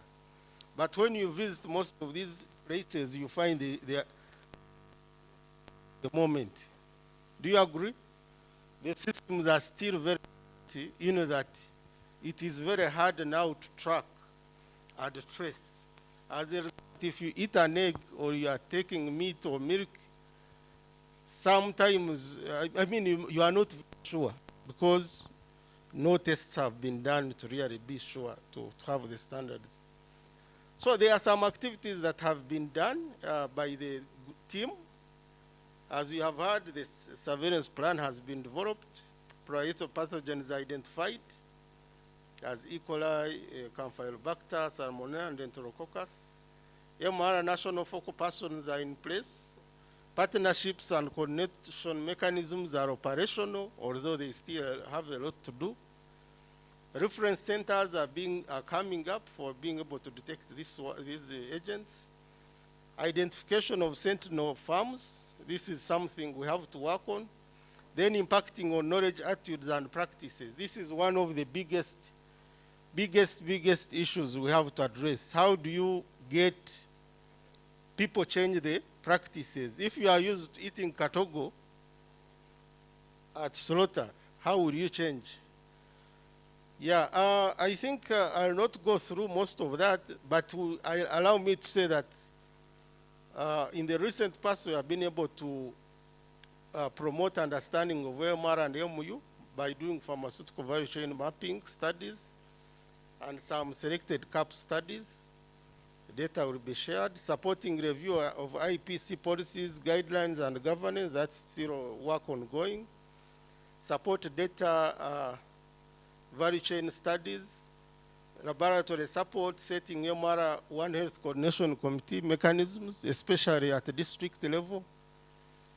Most of the work has been at national level. We are going down to understand more of what is going on.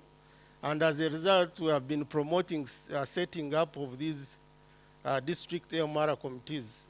Also, we've been working on laboratory information systems like LIMS, Scilab, MI, and we've also done a laboratory mapping tool. So I'll not go deep into that, but there is a lot that we've done in terms of training, in terms of hotspot mapping, doing some statistics on AMR and MU, and integrating the usage of labs, and also information sharing. We've done some work on priority pathogens, and we shall continue on that. Yeah, the milestones, of course, most of them have talked about them, but we still have to do a lot of awareness and behavioral change, innovative solutions, generating data and designing of databases, policy interventions, and also implementation of selected procedures. So the challenges, we still have uncoordinated implementation of activities at national and subnational level, something Chair talk a lot about it. Poor surveillance. Colleagues, most labs are not yet functional. And that one is a big problem because this should be done at a district level. So we hope that we can do something there. Poor regulated veterinary medicines. I think that one Dr. Pira has talked a lot about it. Lack of awareness on dangers of AMR and AMU. I think this is what we are trying to do, and on Wednesday we shall be in Masaka again to reinforce that, so that AMR goes to the farms, goes to the districts where the highest impacts are felt. AMR work is still new or less understood, hence limited direct support from government. High investment still required to solve the problems. No private sector AMR laboratories or diagnostic services. Multi-sectoral coordination is still new and less appreciated. We need more money to enable this work to be done. COVID-19, of course, impacted some of our activities. And I wish to thank all of you for your participation. Thank you.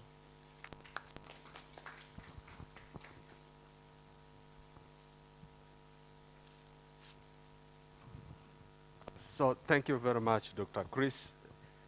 A louder clap, please. In FAO's capacity as the supporter for this gathering, we really appreciate the funding that you have committed towards the World Antimicrobial Awareness Week in the country. We have taken note of all the milestones and the challenges that you've highlighted. More shall come in our discussion. So at this point, allow me to invite our final presenter, Dr. Henry Kajumbula, who is one of the champions for MR in this country and beyond. We would like to appreciate, Henry, you are coming to be with us today. The platform is now yours to talk to us about how far we have gone with the implementation of NAP. Thank you. Thank you very much, Chairman. As I get I'll start off as I get my rights to share, which I've just got. So, yes, you know, I started practicing medicine about, I qualified about, this is so many years ago, over 25 now. And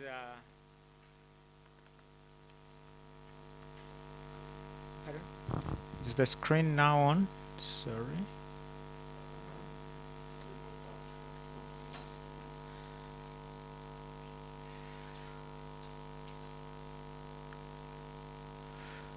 Oh, I think I have issues in sharing my screen. Yeah, because but I'll just I'll just proceed. Okay. Sorry. So when I started doing when I joined the medical school, and soon after qualifying, doctors at that time seemed on between themselves who probably prescribed the most potent, newest medicine, including antimicrobials. Okay. At that time, I think medicines like ciprofloxacin were relatively new medicines. And one would come up, oh, I've given ciprofloxacin. A few weeks later, maybe someone has read a book and is prescribing cefuroxime, second generation cephalosporin. After a couple of months, oh, there is ceftriaxone on the market. So that seemed to be the trendy doctor of the time. We knew there was resistance, but we did not appreciate the magnitude, and it seemed the world did not appreciate the drivers. Okay, we did not appreciate that the more you give, the more resistant. So, but it was not appreciated. A couple of years back, just after probably when medicine, microbiology, that's when I realized the magnitude of the problem, but very few of the colleagues really appreciated what resistance entailed. We would try to do a bit of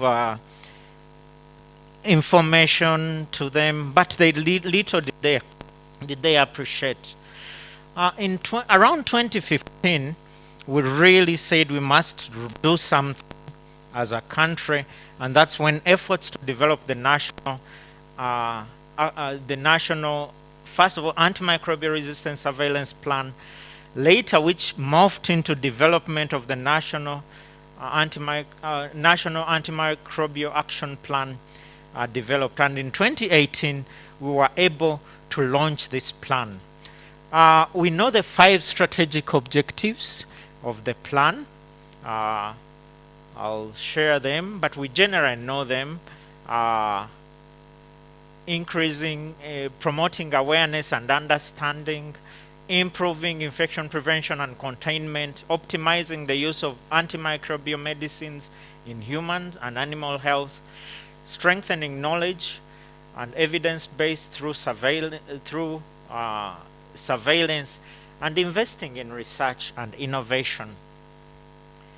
Now, the plan really did not look at necessarily the Ministry of Health, the MAIF, and environment implementing the various activities needed to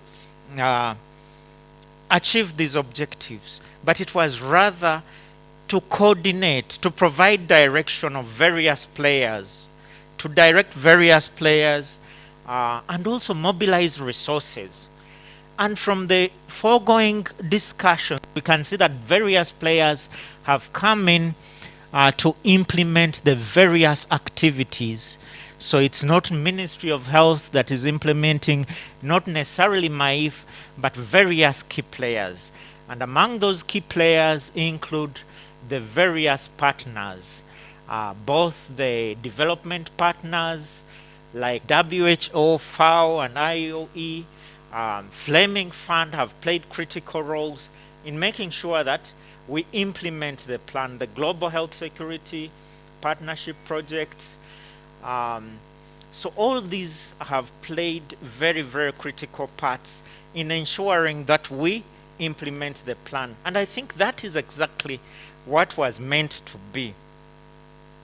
Now, in so doing, sometimes it is these partners, such as Fleming Fund, who actually push the line ministries into, it seems that the partners push the line ministries to actually implement, to drive the activities of AMR. A case of the dog, of the tail wagging the dog, okay? So it seems we've been having a situation where the tail, in many instances, has wagged the dog. It should be the other way around. We need to have strong coordination mechanisms. We have had a challenge that the National One Health platform, which actually is a major overall coordinating mechanism, has probably not been adequately capacitated. It has not had adequate resources to really make sure that all these key players that we've had that are implementing various activities towards these 5 strategic objectives, it has really been very thin on the ground, not adequate finances, not adequate technical capacity. We really need to make sure that the coordinating structures are strengthened. If we do that, with all these partners and players that we've seen, certainly we shall move a long way towards implementing our national action plan. In the coordination structure, unfortunately I'm not able to display, we have the National AMR Resistance Subcommittee, which I chair, and 5 technical working groups. Now, these are supposed to contribute significantly to synthesizing the various information that the players have actually shared here. Okay? Unfortunately, we've only fully launched them maybe a couple of months back. And of course, one of the key challenges was COVID and resources. And now they are getting much more active in making sure that they direct the players and synthesize this information and put it to help the line ministries put it to better use. So the 5 technical working groups in each of the 5 strategic, and they are actually actively started working towards synthesizing information and providing better direction to the various key players. So that really is, I won't go into much more detail than this because most of it has already been said. Those are actually the activities that are being implemented by our various players, but we need to really capacitate the and the units that are responsible for conducting AMR activities in the line ministries. For example, in the Ministry of Health, the office that is really responsible for coordinating activities is really so much under-resourced that many times we at the National AMR Subcommittee have to go in and support a lot of the activities. Yet that is not really our role. In other ministries, I want to commend culture, I think, and even water and environment. I think they have key people who are really probably dedicated to coordination of AMR activities. But probably those also need strengthening.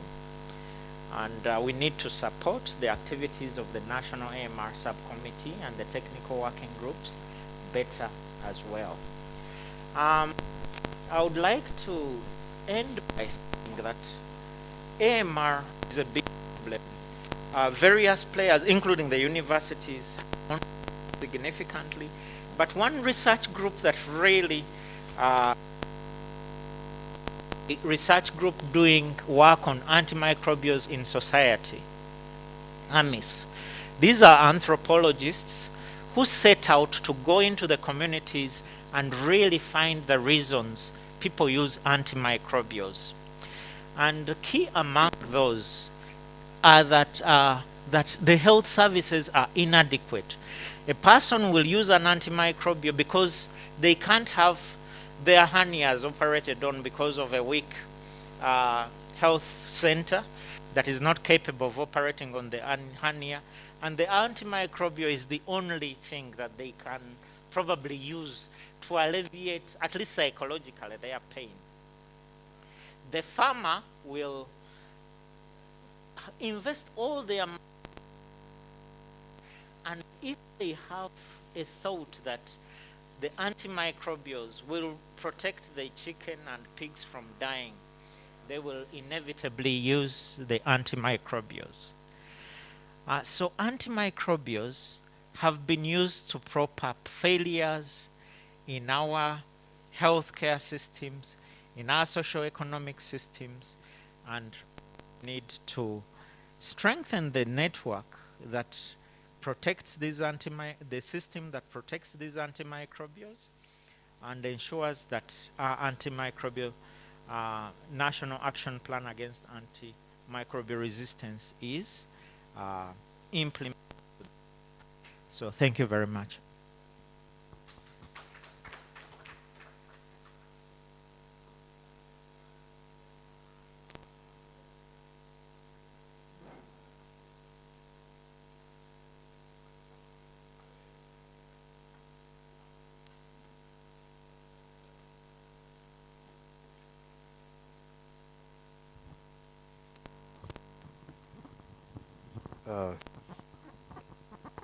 Doctor, thank you very much for the presentation. Sorry, I stepped out briefly because the press is here and they would wish to have some brief interview. And on our list, we have the commissioner, and would wish that you also join the commissioner and Dr. Chris. Moses Simon has already excused himself because of issues of permission at a higher level. But I thought we could first have that brief with the press, and after that we will converge to conclude the second portion of this meeting. But otherwise, colleagues, let us give Dr. Henry a very big clap. Even as I was out, I was hearing the stories, and your beginning statement is something that I still think happens, because oftentimes when we get our kids to school, that is the time when they are coughing everywhere in our homes. Then the first medication they will give is an IV of cephalosporin, and then another cocktail follows. And so I still want to believe that this trend is with us, and the very reason why we should continue this effort to sensitize and make sure that everybody respects the treatment guideline, the first line, the second line, and then so on. So I would also wish to thank everyone who is online for sticking with us up to now, and those who are in this hall. You've been a very incredible audience. We can clap for ourselves and then take off a 10 to 15 minutes break and then converge with the last session of today's meeting. Thank you very much.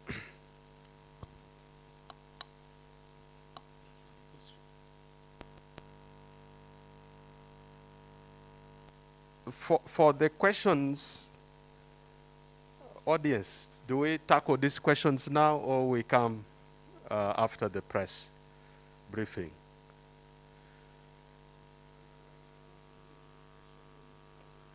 Will the press be able to wait? Press, you able to wait? Okay, thank you very much. Now that we have we have an open check, press, thank you very much. Can I now request the speakers to move closer? Let us come this side. Gerald, where's Gerald? Opira, Dr. Opira. Let us occupy the front row.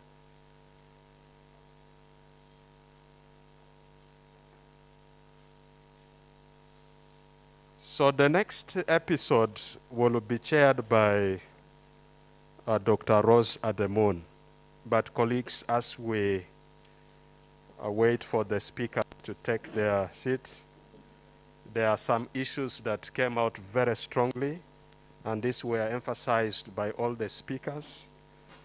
Speakers, we appreciate the time that you took to compile your experiences, but also your research information in a way that makes it easy for us to understand the challenges of MR and also the initiatives that so far you've undertaken in your different sectors to avert it. However, there were challenges that were highlighted, issues of which still remains gray and for which we need to have a discussion and commit to improve. The second is integration of the national AMR action plan into the various sectoral plan and activities. The third is issue of capacity, and this is at institutional, human resource, as well as infrastructure that supports not only surveillance, but all MR-related activities. There were issues of awareness or lack of it, which is raised, and we should be concerned that our awareness should only be in November between 18th and 24th. The key question for this panel is, can we make this a routine activity in our sectors? Or if it is, can we improve it? There are issues to do with research and lack of operational research that inform decisions, whether that is the economics of AMR or whether the interventions that so far we've proposed are yielding the results that we expected, but also to be able to tell whether we have been moving well in implementation of the NAP still remains gray, and this panel need to make pronouncements about. I'm happy to inform you that even in the regional antimicrobial awareness, one of the discussion is funding of AMR-related activities. How far have we gone in funding the NAP? Are the sectors committing enough to fund the NAP? And what are the gaps? What can we do to enhance financing of AMR-related interventions? And finally, the reason why we are in this panel is that we want to further recommit that come 2022, we will do better than we did in 2021. And it will be good if all the sector heads that are represented here could reaffirm their commitment towards the fight against AMR. With those few words, allow me now pass the mic to Dr. Rose, who will preside over this session. And we also need to keep looking at the comments that are coming through from the online fraternity and put these comments to the panelists. Thank you very much. Dr. Ross, the floor is yours.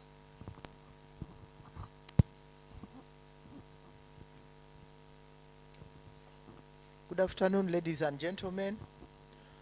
For those who may not know me, Dr. Anna Rosa Demun, Commissioner in charge of Animal Health and the Chief Veterinary Officer.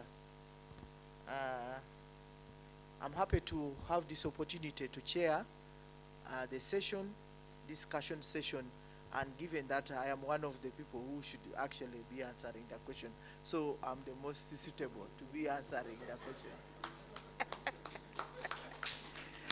So let's have a go around of questions to our panelists. Please mention your name as the person asking. Give us clearly to whom the question is directed, and the person then will answer, take note. We'll all take note of all the questions, but the panelists will take note of specific questions for them to answer. Then we'll have a round and answer them. Let's do 10 questions probably. You're welcome. Somebody helps me to identify.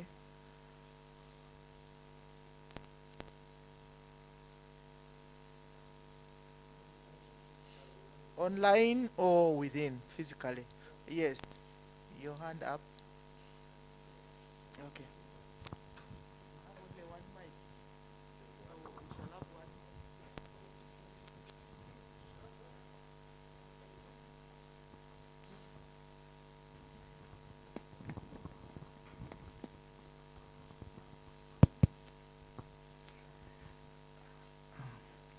Can I go ahead?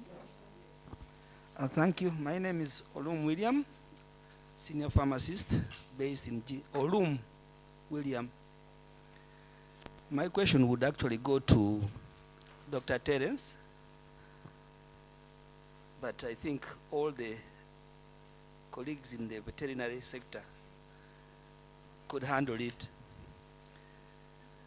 The biggest challenge you get when you want to study consumption, especially of vet medicines, is the fact that you do not get one place where you can get much of the data.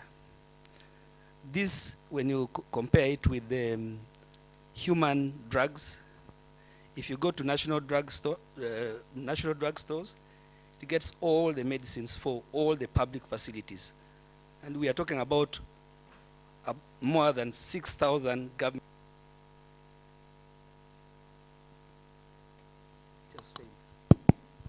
Yes. So when you try to get the consumption, it is so difficult. First of all, these are wholesalers. I'm told anybody can actually import. And I don't know authority you have over the wholesalers. Because knowing our wholesalers, they can also refuse to give you the data. And then also when you consider the various poor border points, it becomes so difficult. My question has always been, how practical or not practical is it to have a semblance of the national medical stores in the veterinary sector? Thank you.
Dr. Krigwajo, please proceed with your question.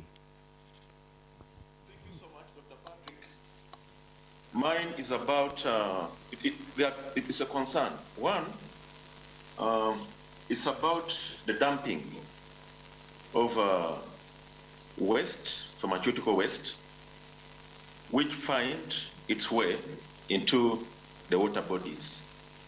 What is the national water, rather the Minister of Water and Environment doing about this? Because the officer who presented hinted at it.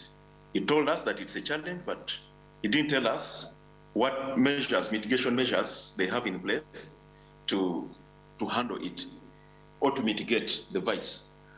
Number two is about gonorrhea, which is really insidious, like indicated by one of the presenters. When we move out to different areas, indeed, it's a problem where especially areas around Bwayuya in Kaliro, where there is that sugar factory. Unfortunately, people use pen and strip for animals to treat it. So I'm calling upon whoever is responsible to really do something, maybe sensitizing people, reaching out to health centers around there, and then we sensitize people. It can be a joint effort so that people are sensitized and this kind of practice.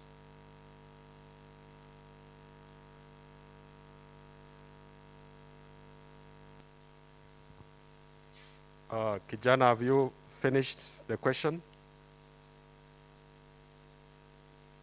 I think it's meeting for us to participate and educate the public about antimicrobial resistance. We are really grateful.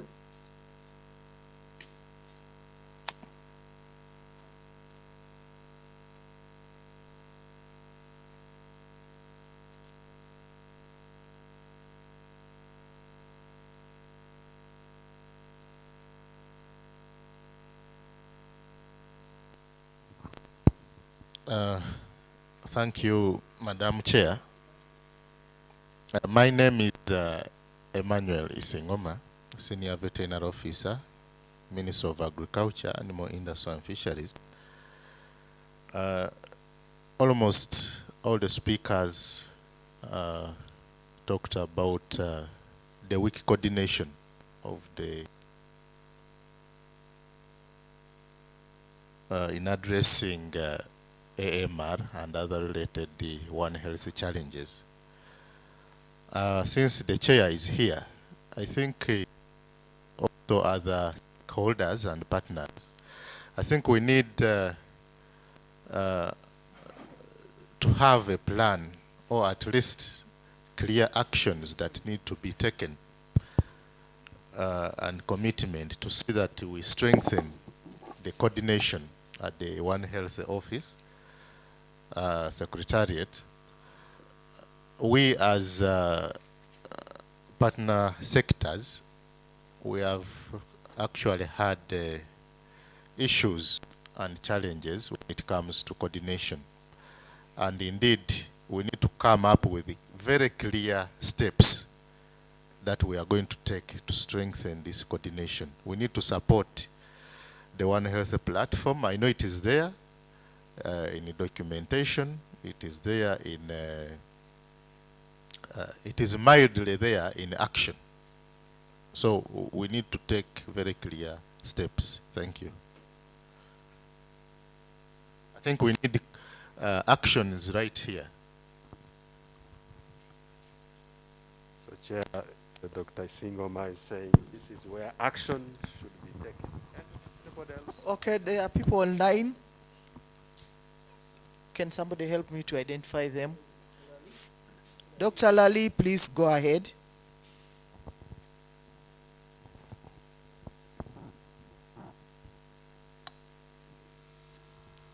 Dr. Lally, go ahead with your question.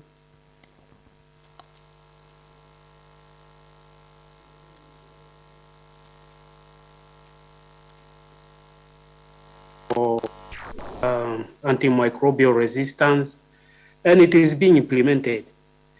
The coordination, we know that as much as the National One Health is weak, they are doing a lot of work. But the biggest concern, which is actually running in my head, is do we know if this plan is going to, should be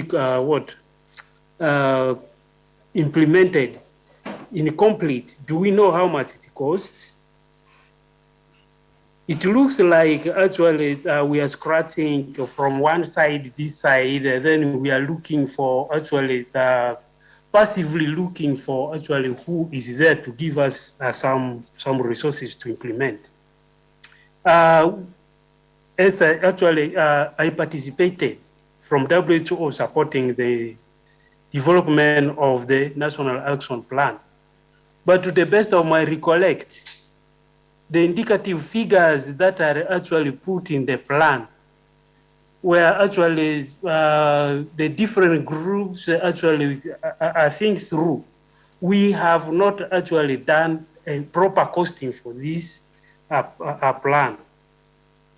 So how do we actually, from now, as we move ahead to implementing this plan, can we find actually comprehensive costing and then probably actually present it to our government that this is actually what the plan for? Probably it is a 5 years plan, but there is no actually what annual plan, which is again costed. So, Madam Chair, if we do not have even costed annual plans, if we do not even actually know exactly how much it costs to implement the national action comprehensively, how then do we actually expect to achieve where we are going, leave alone monitoring? I think the other issue of monitoring is the systems in place is so weak. We cannot actually stand up and then boast, put our heads high that this is actually the document of our implementation of the National Action Plan. So I think we need to actually so seek within ourselves and then begin actually thinking about actually the little that we can do to really actually do a better costing, a better monitoring of this plan. Previously, I think some people were thinking about doing a mid-term evaluation. So I think for one, I would go actually first to go into actually now collecting evidence of what has been implemented and then how much has not been implemented and cost the remaining part of the plan. I submit, Chair.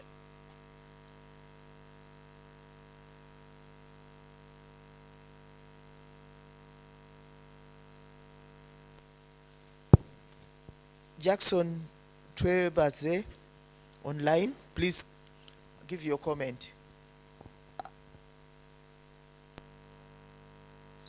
Hello? Hello? Hello? Go ahead, we can hear you, Tumwebaze.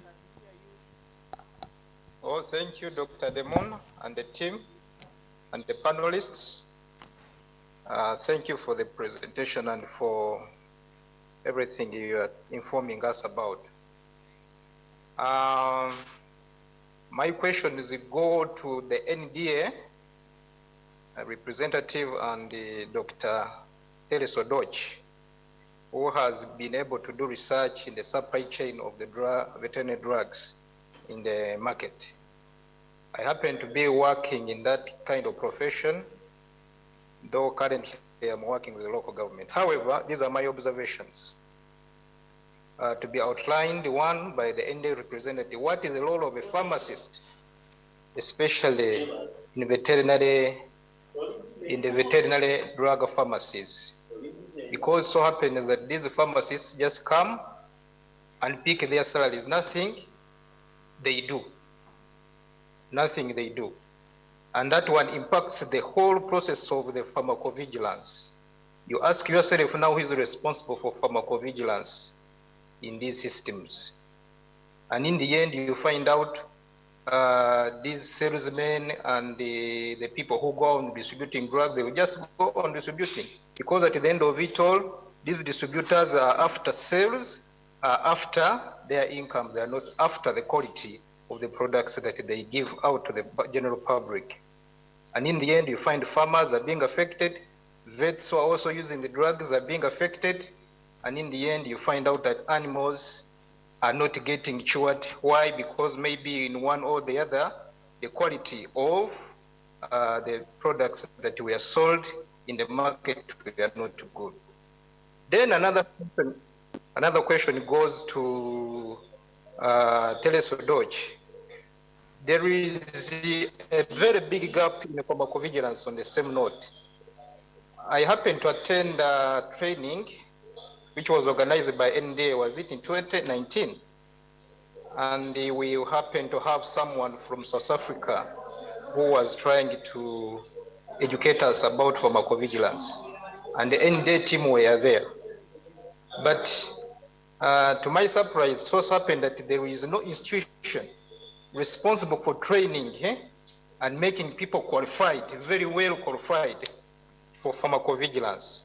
So now a point comes, how is NDA and maybe One Health platform preparing the nation and the general public to better equip persons responsible for pharmacovigilance, both at the national level and also in the distributors network?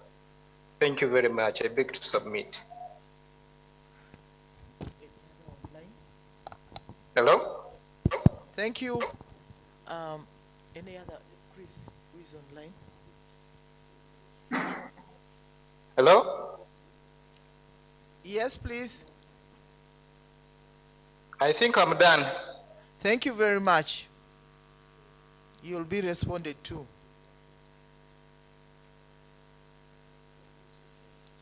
Anybody here whom we are looking at physically? Questions? Okay, let's respond to those ones first.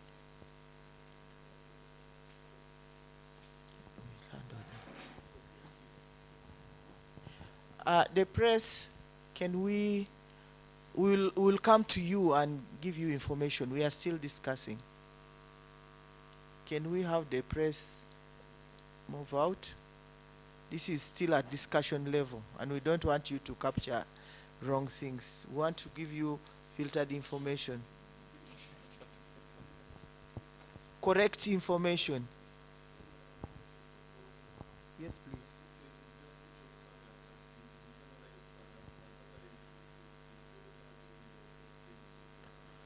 No, we shall give them, we have eloquent presenters who will give them information.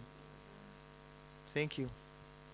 My apologies, it's not just, we are first doing the washing machine.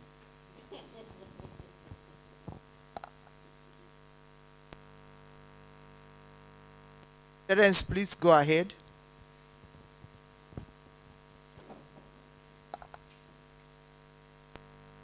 For the questions that I've received, I hope that my colleagues and other people will support and fill the gaps. I don't think I'll exhaust them by myself.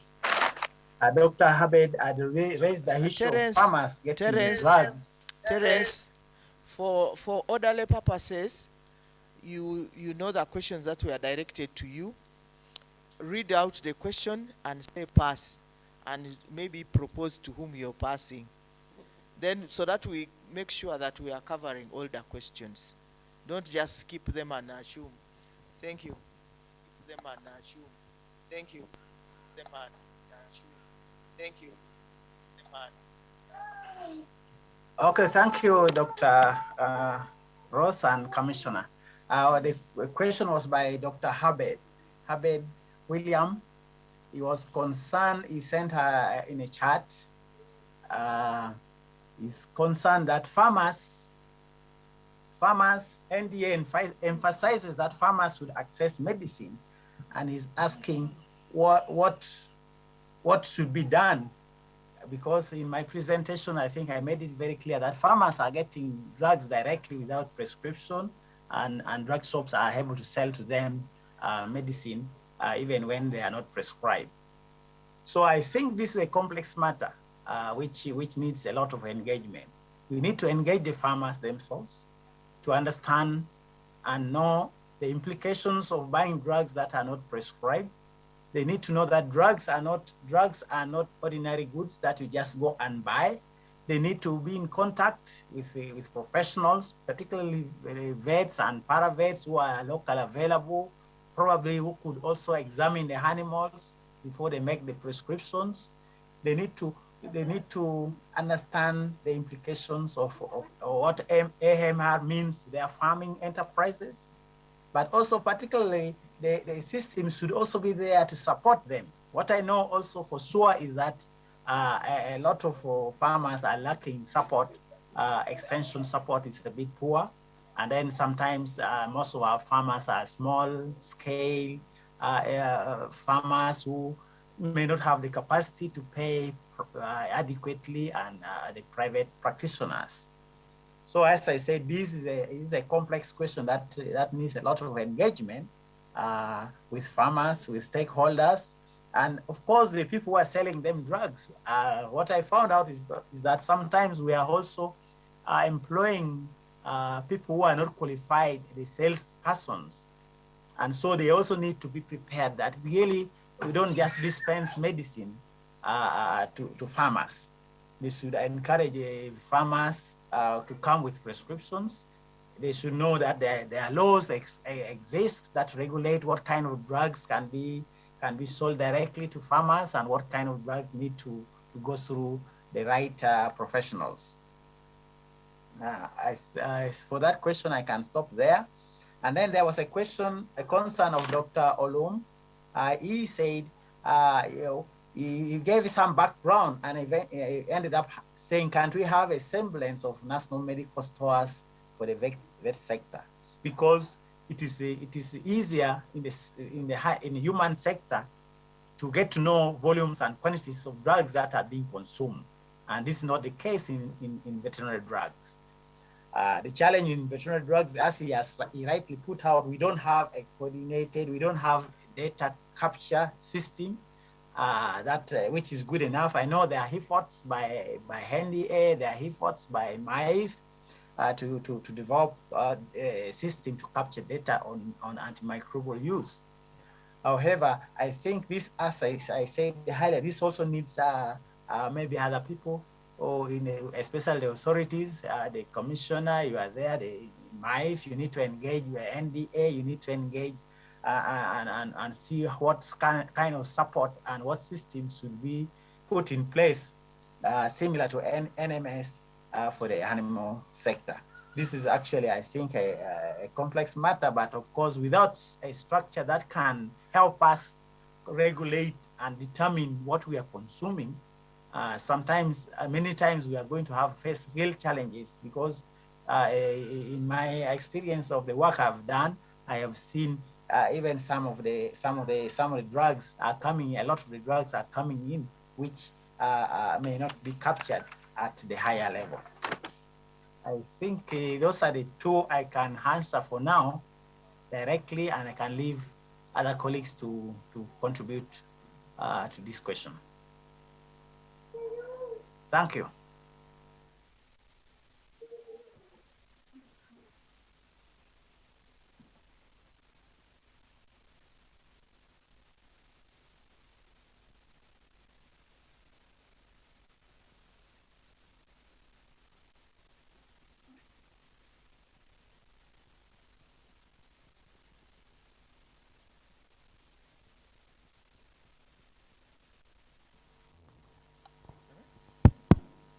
Finally.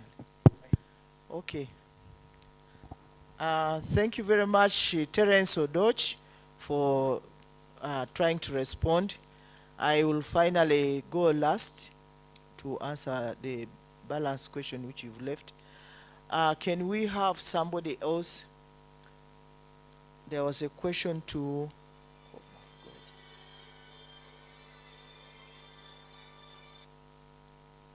Panelists, can you pick yourself? Yes, go ahead, NDA.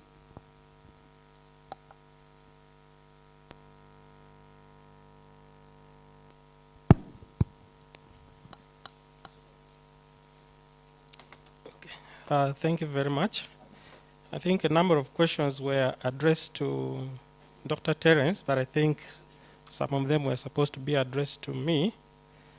One, on pharmacovigilance, Jackson asked that there seems to be a very big gap, knowledge gap in pharmacovigilance. As National Drug Authority, it is a requirement that all importers of drugs should be having a qualified person for pharmacovigilance who should be on updating ND and giving reports on pharmacovigilance data that is unwanted effects of drugs that are being reported. Yes, there is a gap in line with the training. As National Drug Authority, we have been organizing periodic trainings and calling those qualified persons for pharmacovigilance that have been nominated by the different companies. We call experts from across the world who have been conducting these trainings, but then also we have a role in our law to help in review of curriculum. I remember when Makerere University College of Veterinary Medicine, they were reviewing their curriculum. We were invited as NDA to participate, and we emphasized that there is a very big gap in line with pharmacovigilance, because when you look at the BVM, Bachelor of Veterinary Medicine curriculum, there is nothing that captures pharmacovigilance in that area. Even at master's level, it is not captured. So we proposed during the review that that has to be included so that the vets that come out are informed about pharmacovigilance. So I'm glad that we're having representatives from College of Vet who are here, who will be in position to guide and help. There was also a concern on the role of a pharmacist sitting in a veterinary pharmacy. That is something which is enshrined in the law, and at the time of enacting the law, it was put that for any pharmacy to be open, it is a requirement that one of the directors has to be a pharmacist. That is enshrined in the law. That has, of course, raised a very big concern among different stakeholders in line with veterinary pharmacies. But their main role, ideally, is to supervise and ensure that they have SOPs in place, and anything that is in regard to the drugs at the level of the pharmacy, they are supposed to supervise. But they don't work alone. They are supposed to be having auxiliary staff in those pharmacies. Those are the veterinarians and paraveterinarians who are informed about the veterinary drugs as well. So this is something which is being discussed. It has been raised.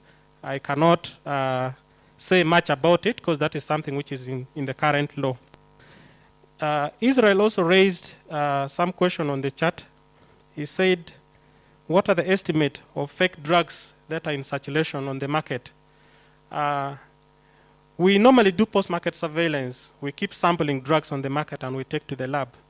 Our finding is that most of the drugs that are procured from the approved outlets by National Drug Authority normally pass the quality analysis. We did sampling of oxytetracycline and we had 100% that has passed quality analysis. Recently, we also had some external stakeholders, researchers from Makerere, IDI, and I think some university in UK, who also did a study and they sampled drugs on the market, and they reported that for all the antibiotics they sampled for veterinary use, they also passed 100%. However, there are some few failures that sometimes we get. We have acaricides that undergo mandatory analysis at the port of entry, and these ones, the moment they fail, they don't even reach the market. And we have had a few batches of dewormers, albendazole, that have failed quality analysis, but out of 40-something samples that we picked on the market, 2 batches failed. So that is not a very big percentage. And even when you look at, if you're to calculate the percentage, it is quite so minimal. The biggest challenge we have are the counterfeiters. And most of the counterfeited products do not come through our official channels. They are sold directly to farmers. They do not go through the drug outlets. So those are the things that we keep grabbing through intelligence information on the ground. So it is hard to get that percentage because they don't enter the market through the right channel. Those people supply directly to the farms or to the farmers. Israel also mentioned something on the chart that what are the components of the drug misuse that we have found on dewormers from the study that Makerere University did, that NDA funded. One of the issues was the issue of self-medication, farmers using these dewormers without consulting veterinarians, so they end up giving wrong dosage. No laboratory test is normally done to confirm which type of worm is affecting the animals, so they just do blanket treatment. And generally, it is about irrational use in relation to the drug, the dosage, who is supposed to administer. They cannot do that without the help of a veterinarian. So there has been detachment between the farmer and the vets on the ground. And Jackson Twebase also asked a question in relation to having veterinary clinics versus veterinary drug shops. What is our comment on that? These are two different premises. The veterinary clinics are regulated by Uganda Veterinary Board, and veterinary drug shops are regulated by National Drug Authority. So having veterinary clinics, it is very okay, so that farmers can access the services, the practice issues from the veterinarians. But when you go to a drug outlet, we expect the farmer to have gone with a prescription from the veterinarian. So we can have all these two working concurrently to support the other. The clinic will get the drug from the drug outlet, and then will be dispensing to the farmers. So a farmer should not be accessing the veterinary drugs without a valid prescription. But another challenge we have is there is knowledge gap in line with even giving prescription by our practitioners in the field. If you look at what people call a prescription out there, it is really wanting. So we do encourage that there should be CPDs in order to enlighten the practitioners in the field. Thank you very much.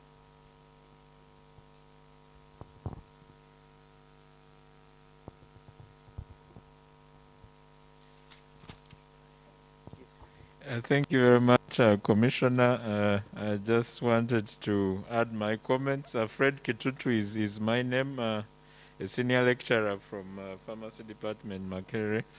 And I just want to start with the point of the supply chain issues. I think I agree with Wilfred. Assessing quality through the supply chain is complex. And one of the things that we have to acknowledge from the lens of AMR is that the movement of the chemical all the way from its source to the patient involves multiple layers, steps, and different disciplines.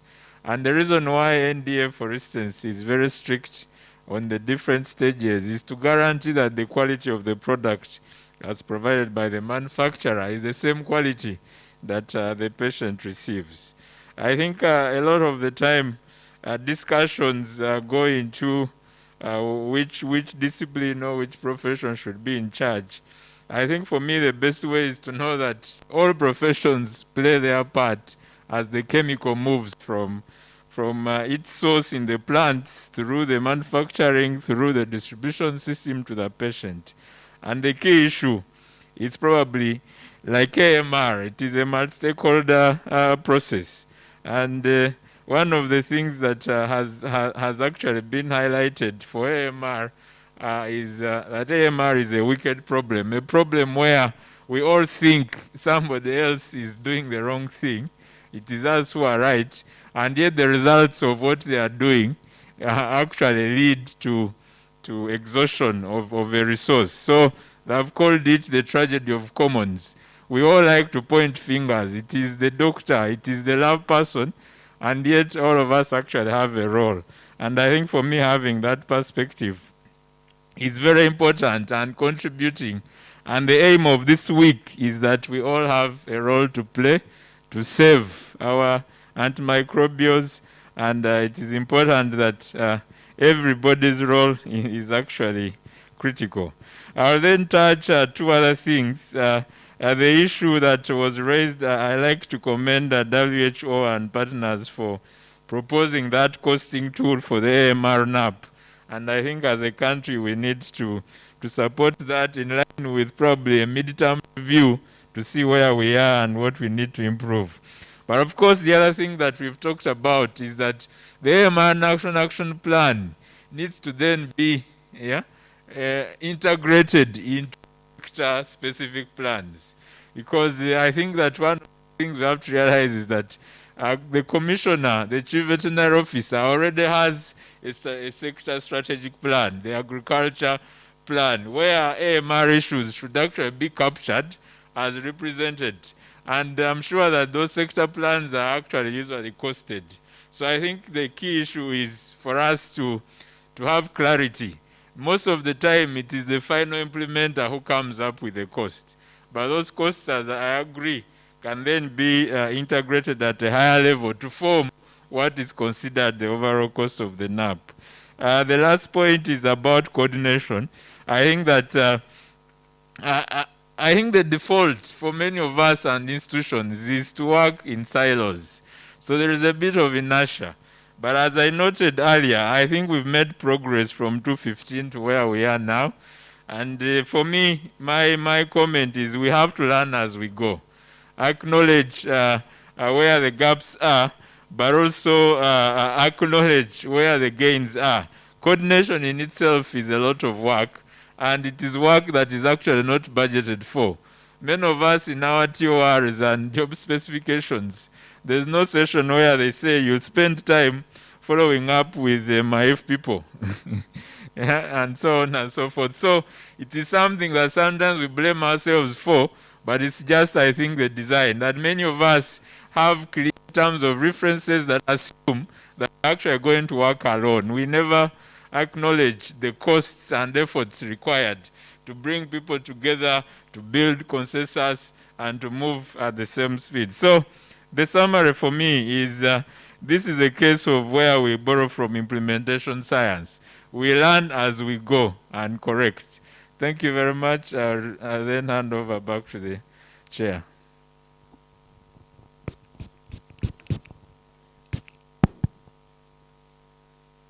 Response by Dr. Mohammed. Fine. So there are several questions. One of them really had to do with gonorrhea.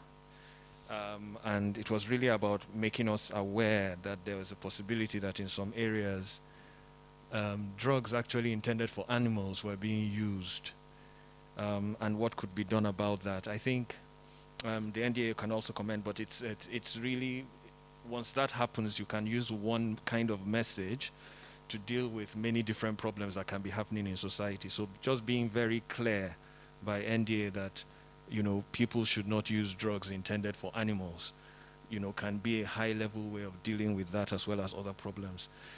Now, in HIV, we've dealt with a lot of stigmatizing issues in relation to seeking health care, and there can be other types of messaging that is done to really encourage people with sexually transmitted infections to seek care from qualified practitioners. But that's something that can be done lower down. There's a question here from Fred, and Fred is asking, you know, how do we integrate AMR surveillance at district level and strengthen the collaborations with the public labs such as NADEC? I think one of the bigger challenges that has been happening over the years is that the samples don't actually even make it to NADEC. And then when they do make it to NADEC, there's this issue of follow-up of results. What we have in terms of our experience has been working in West Nile districts to sort of strengthen the sample transportation system that is being used for human health, and then working with CPHL to then transfer those samples to NADEC and then returning with the results. So this has been a pilot that has gone on successfully in West Nile for about 3 years now. And you know, it's something that the districts can look into to see if it's possible to piggyback on the hub transport system and ensure that samples can actually make it through all the way to the animal reference labs. Thank you.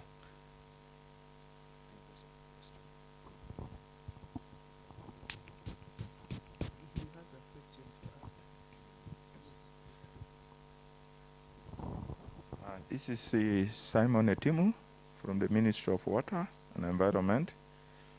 There was one question that what plans do we have to combat inappropriate dumping of waste from pharmaceutical waste to water bodies?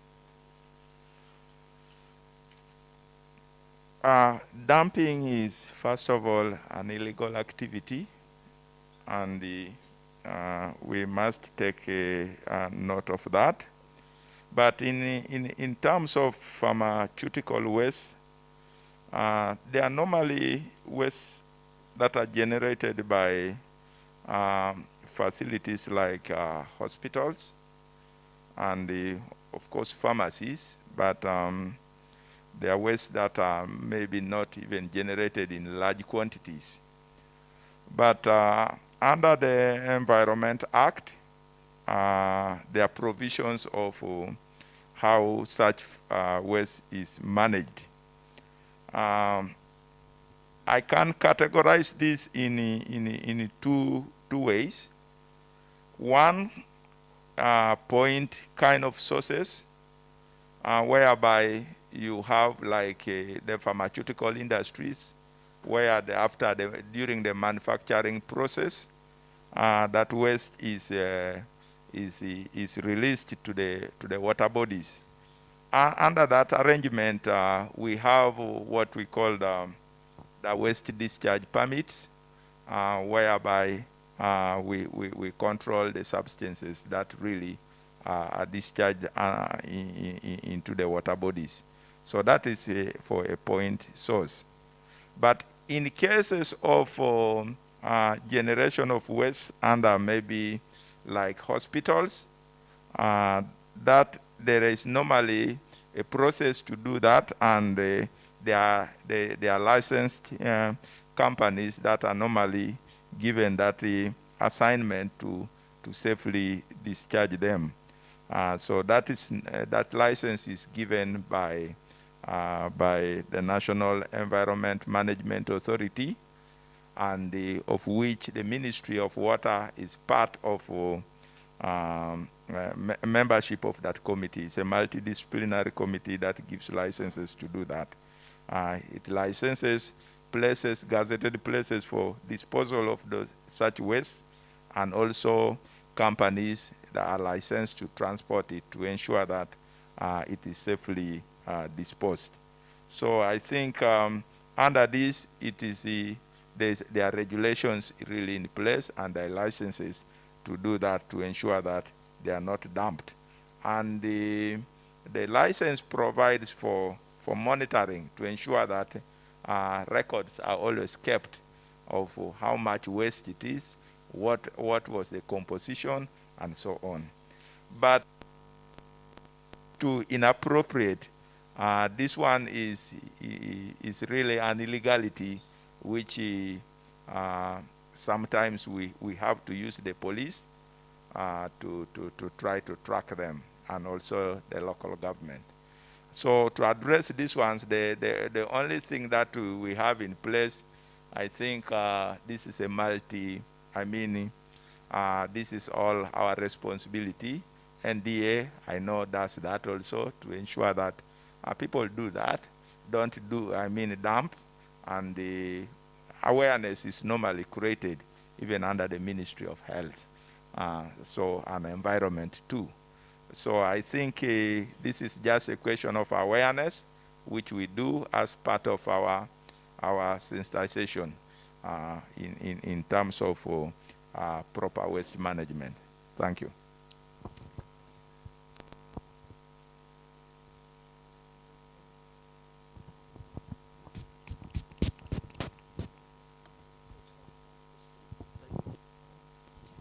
Yeah, thank you. Thanks, Commissioner and the team. I'm Dr. Kajumbula Henry. Mine is on the issues related to implementation of the National Action Plan.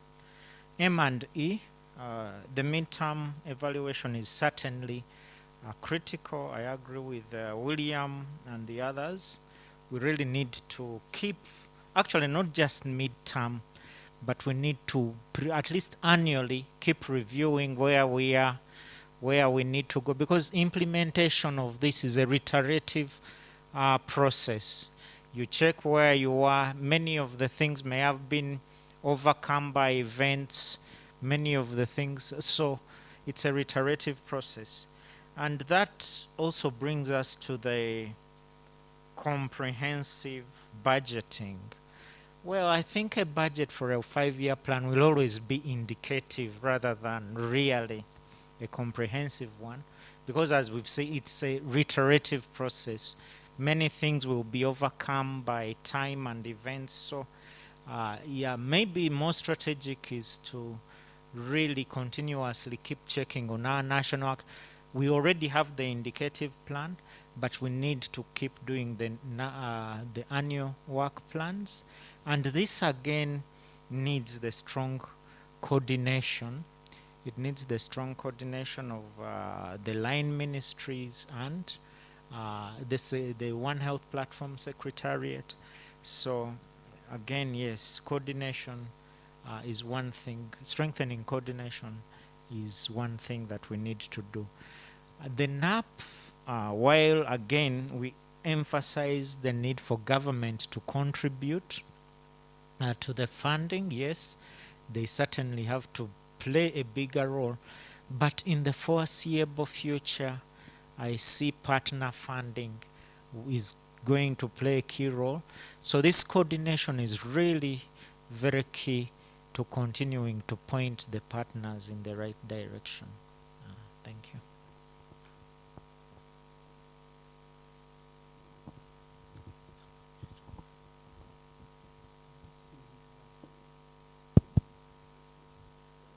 Sam Okech, I hear your hand is there, but I don't seem to see it.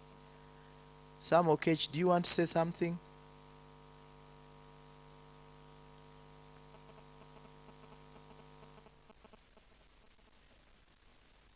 I hope I can be heard. Now, Yes, I got thrown out of the meeting at some point because of connection issues. So I did not hear the questions being asked, and I did not hear some of the responses. So there is a risk therein in saying something that has already been asked or answered. I hope people will forgive me and just ignore those that might have repeated unnecessarily. I want to thank all the speakers and everybody who has asked and contributed to responses to the questions. The other day I was with somebody and they were talking of thinking out of the box. Then the person said, maybe we should take it a step further. Let's not just think out of the box, but let's think without the box.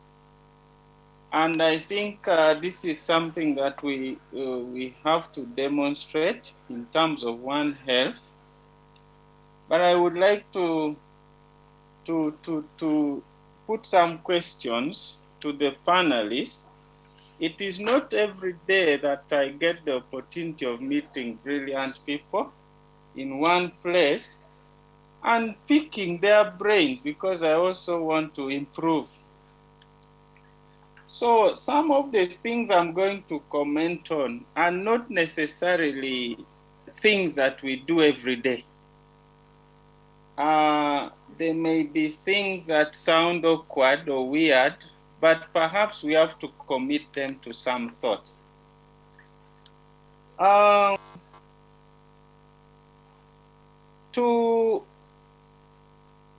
To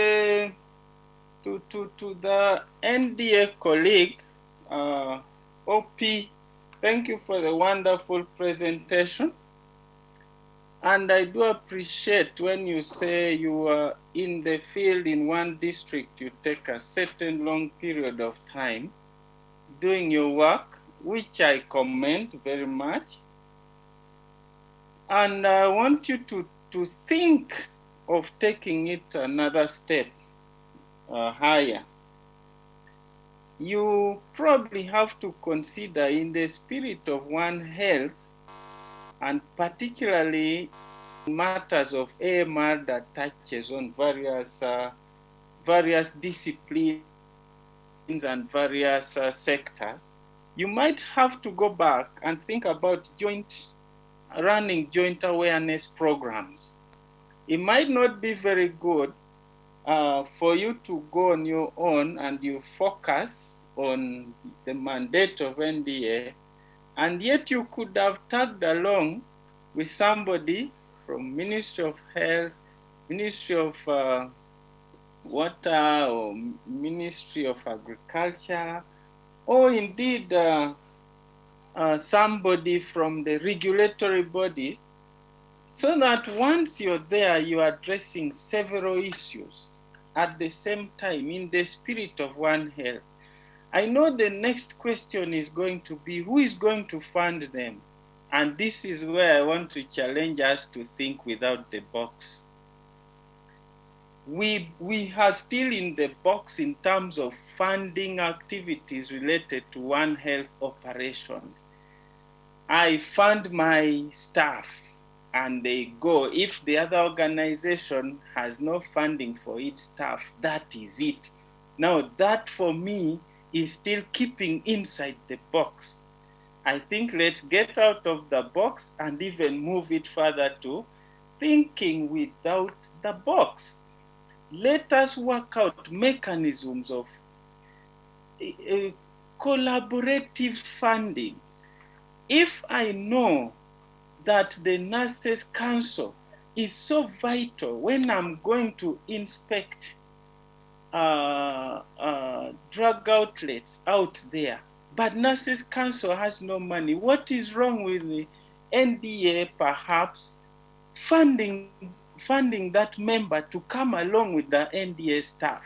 This is something we have to start considering very strongly. And I'm giving NDA as an example and the Nurses Council as an example. But this will apply to all of us. Related to that, the next comment goes to FAO. Chris, again, a wonderful presentation.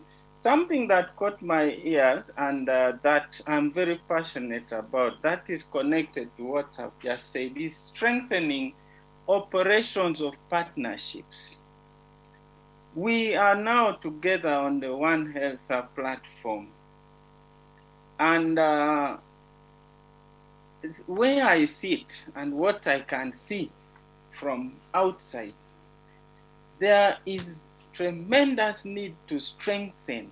I think somebody talked about it, the last speaker was that Henry, talked about the need to strengthen coordination at the center.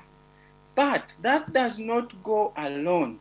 There is need to make the members or the key partners understand also how to work together. It doesn't become One Health if we just find ourselves now here on this webinar and we say we are One Health.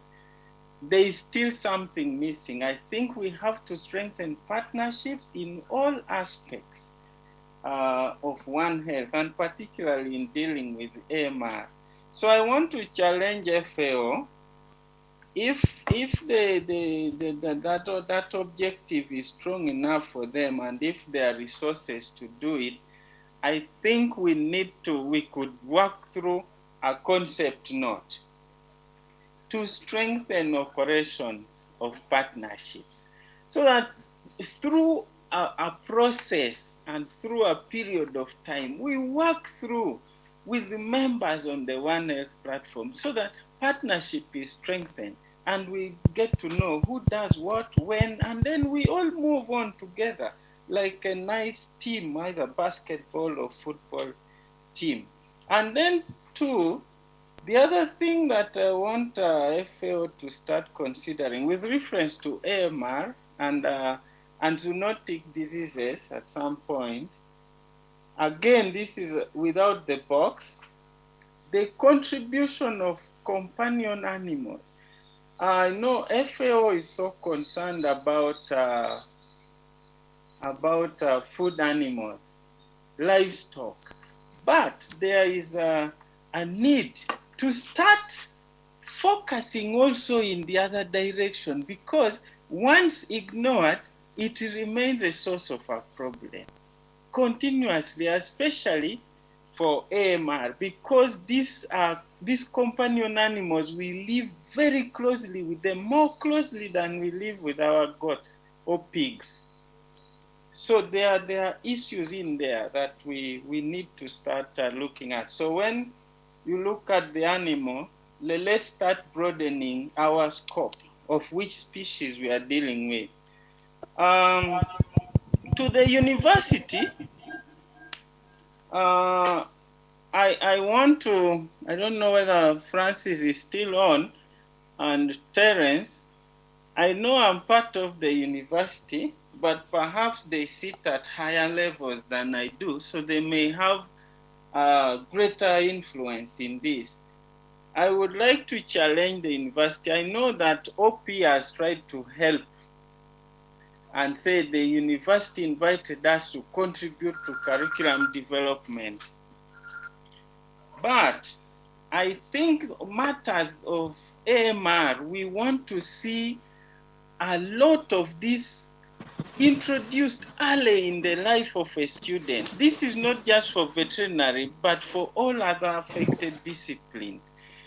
The student, as early as possible, in medical school, in pharmacy, in veterinary, in environment, whatever, must start understanding AMR at a very early stage. And there has to be a deliberate move in designing curricula to take care of those. Now, this will also go beyond our traditional practices. It's common for people to say, no, we have our core subjects to teach. Those other ones, add them later, let them come later in some recess time for 1 week. That is going to require thinking without the box. Dr. Cage, as well. I'm afraid that you might spend more time than the presenters.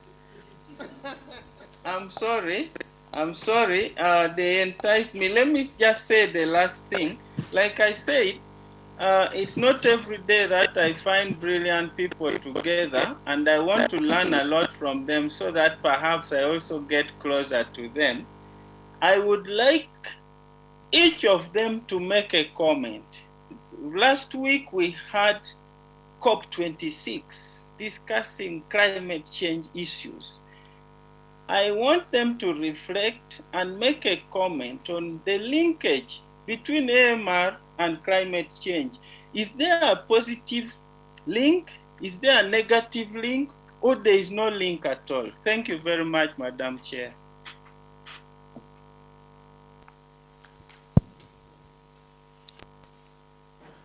Thank you very much, Professor Cage. We know that those people who stay there, they talk a lot, but we gave him time. So thank you for your contribution. Did I see a hand again? Dennis. Okay, let's finalize. Dennis, you've been cut off. So I want to respond to a few that have not been responded to in my capacity as chair. Consumption of veterinary medicines are difficult to study. That was question 1, and nobody has. So I see the owner is happy, William. Yes, it's right, because in my opinion, veterinary medicine is complex, and it has so many stages. If you look at the drugs from manufacture, importation, distribution at the drug shops, then distribution probably to the veterinarian's kit, and then distribution to the farm level. So those are several stages. You also look at the fact that, for instance, there are certain drugs that will be used by the farmer. They'll buy them off from the drug shop, and they go, maybe vitamins, they are going to pour them in the feed or in the water and consumed. The level at which capture is done really is at the National Drug Authority level.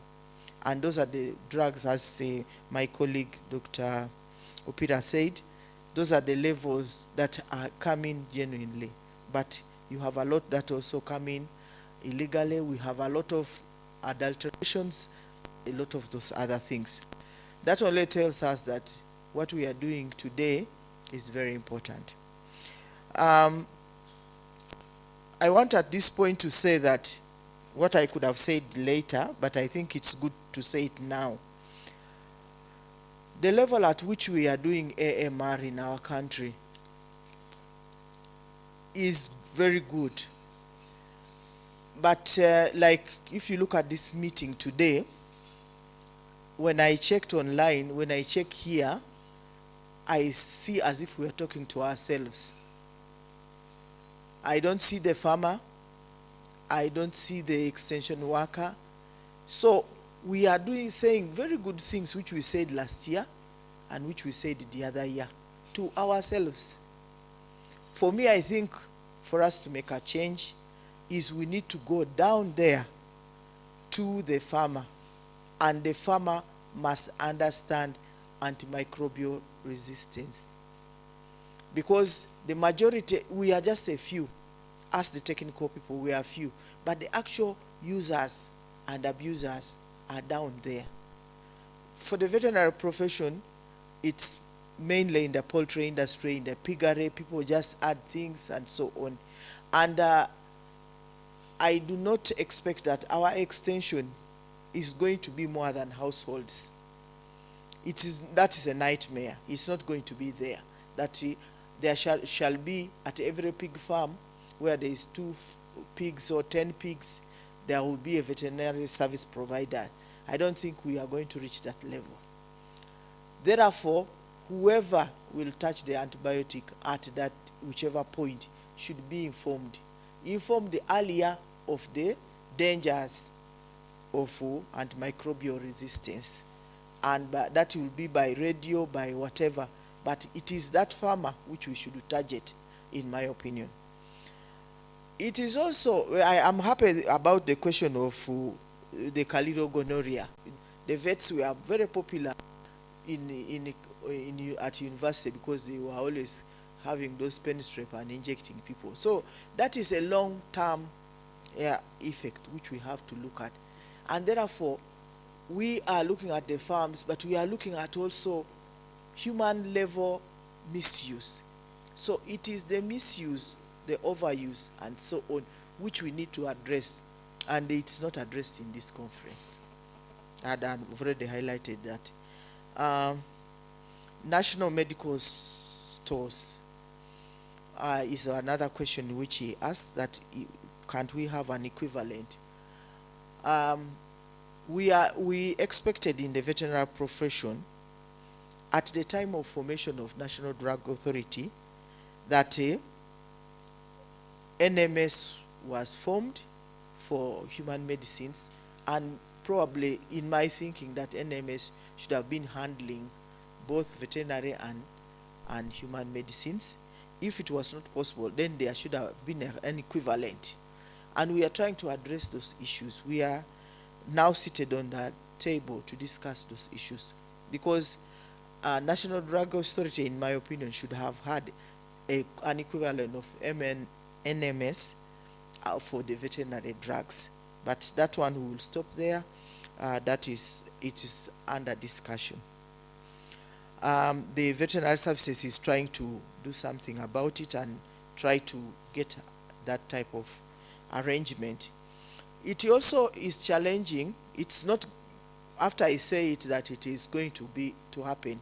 It's also challenging because NMS is dealing with the government support to the population, whereas the veterinary services is a commercial activity. So that will also bring a challenge. Who buys the drugs, and finally who pays for them, who distributes, and so on. But that is also under discussion. So feel at home. It is being discussed. It is being thought through. Dumping of pharmaceutical wastes which enter the environment. I would like to support my colleague from the environment sector that we are also working on this, trying to see how we redeem all the bottles, both glass and plastics from the farms, because they are being buried, they are being thrown in toilets, pit latrines, and so on. And all this is environmental damage. They are being broken, the bottles are being broken and buried in the soil. We are looking at that as well. So feel at home. Educate public to address their issues.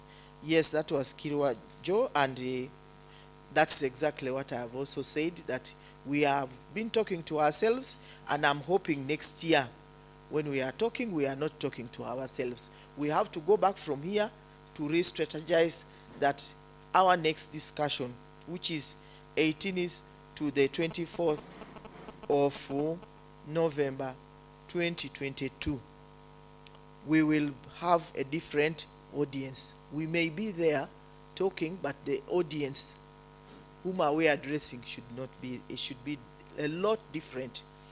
Let's remove the box, as the Professor Ketch has said.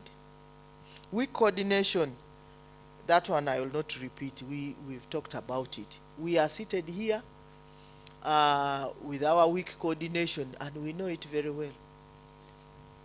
Even I don't see the One Health platform head here. So if we allow our organization called One Health to have the virus called polio, you know, when you have polio, what happens? So, and I don't even know whom we are talking to in this case, into weak coordination. So that who solves? What is the question being, to whom is the question being addressed? And by the way, how are we solving weak coordination? This meeting has to come with an answer. So think now, I want us to put, how is weak coordination being solved? We are not writing that weak coordination unless we have a mitigation from us, because it is us who are weak and coordinating weakly. So do you want to go to the Permanent Secretary, Minister of Agriculture, to answer the weak coordination in One Health, or to the one for tourism and wildlife? I need that answer. If not, we shall strike it off completely from our resolutions, because we don't want a resolution which is also has polio, weak coordination. There has to be an answer.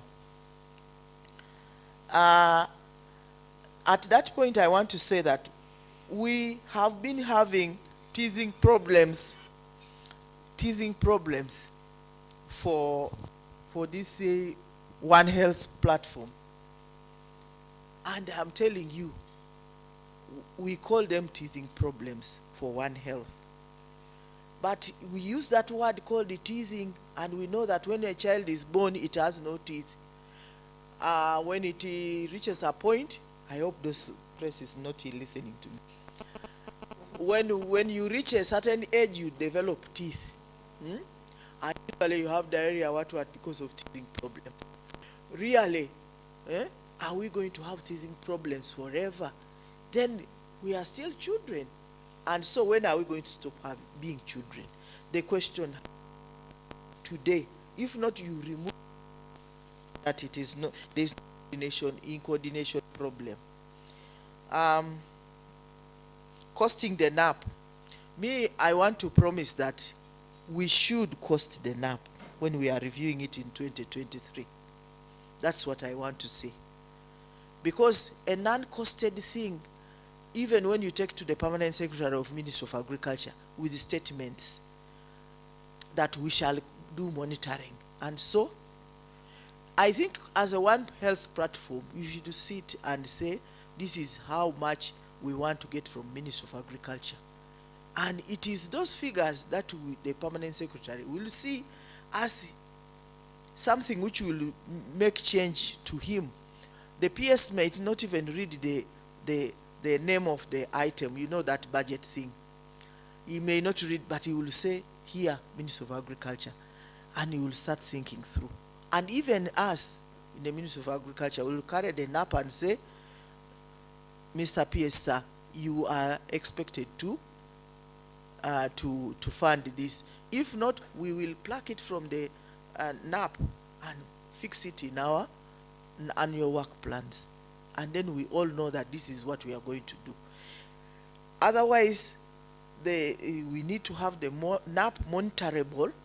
So within the NAP, when we review, we shall say, annually we shall monitor, we shall come, we should have a meeting which monitors the NAP and the actions. So I want to promise that when we review, I will not be there, I will be retired.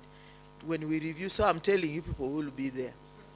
When we review in 2023, we must have a costed work plan with proper indicators. Because there are no indicators which are really guiding people what to do. No wonder we are where we are at performance level. Because we didn't point out.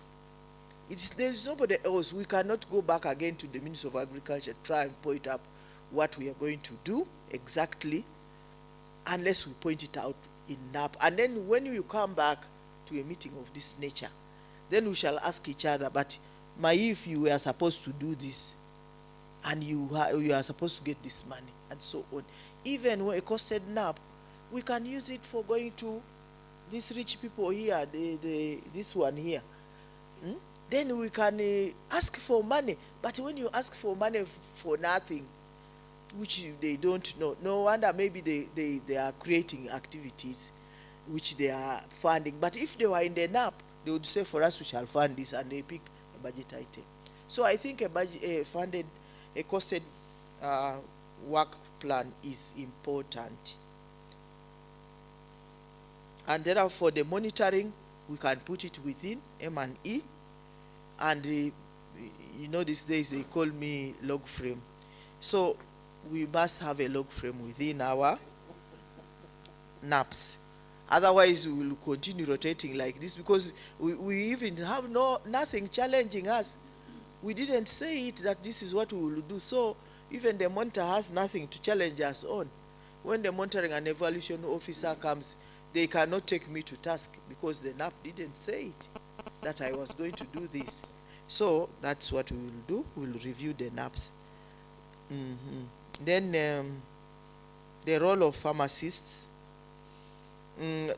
I want to give us piece that we are also reviewing the role of pharmacists in the veterinary drug shops and pharmacies.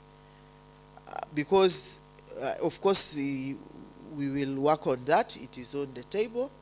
So, like my colleague Opira has said, we are going to discuss it. But for now, it is in the law. But the law is written, and it is not written on stone, so it will be reviewed. So I want to give you peace in this meeting that it is going to be reviewed. But it doesn't mean that it will change. Reviewing doesn't mean change. So you never know, you might have it the same way. But it is going to be reviewed, and the discussion will come.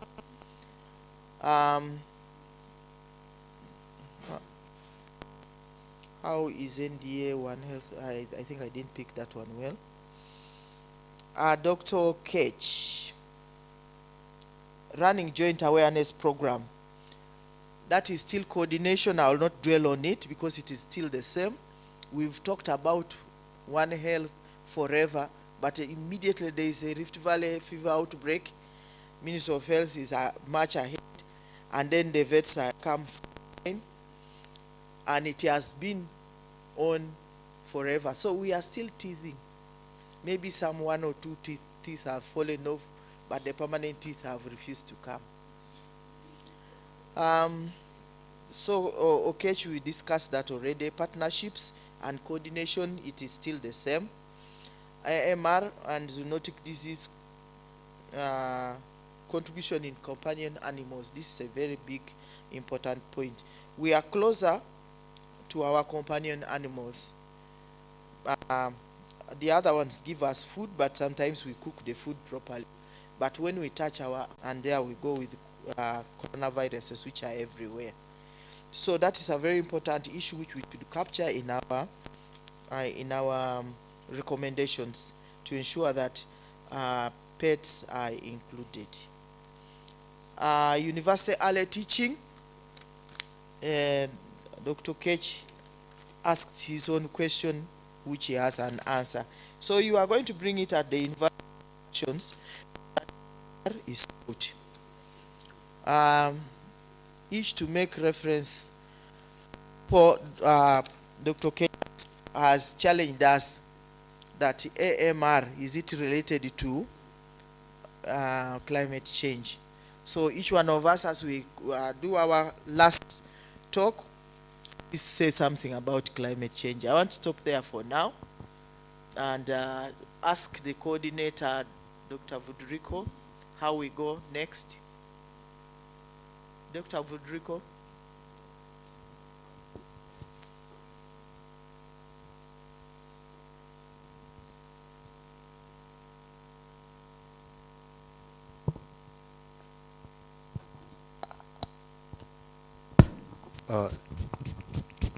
Thank you very much, panelists and the chair for this session. Audience, can we clap for the chair and the panelists? I think we have responded to most of the questions that were raised online, but also here. And unfortunately, we may have to end this session because we're using the same link for the 2 o'clock webinar. But before we close, Opie, you wanted 1 second to respond to Dr. Okech. Just 1 second. Well, thank you very much. Dr. Okech was concerned about the activities we are doing in the districts. We should not do it in isolation. I wanted to inform that we are doing this in collaboration with the stakeholders he mentioned, including Uganda Veterinary Board, that he sits as a member. Wrote to Uganda Veterinary Board, we have written to Minister of Agriculture, and the only issue that we had is UVB was not available because of, I think the members did not have adequate time to be with us, so they entrusted the representative from Minister of Agriculture to present on their behalf. So we have been doing this together with Minister of Agriculture, especially the zonal inspectors. So all these activities are done in collaboration with our partners. Thank you. Thank you very much, Dr. Pira. I think from all this discussion, we could see that the need to work more closely is even more urgent. And my hope is that the resolutions that have been made here will be made available to all the stakeholders. Secretariat is compiling all those comments that we have received online and those that were raised here invariably by the speakers. I also need to add, Dr. Pira, that in the College of Vet, since 2014, I have been at the forefront of bringing NDA close to the college. And pharmacovigilance was included in our training curriculum for BVM4 therapeutics.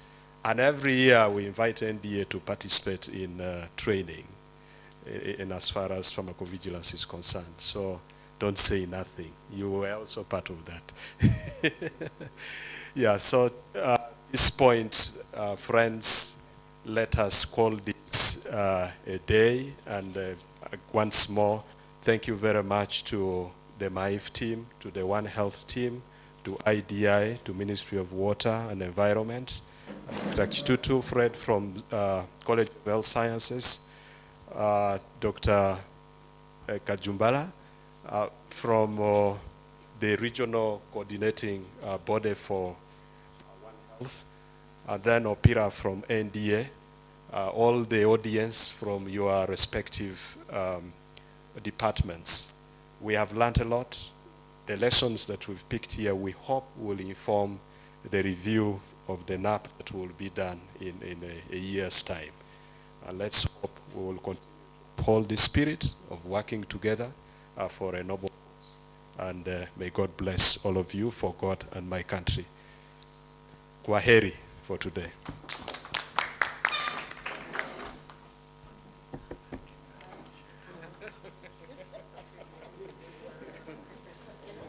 So, Dr. Rose, the press is waiting for you.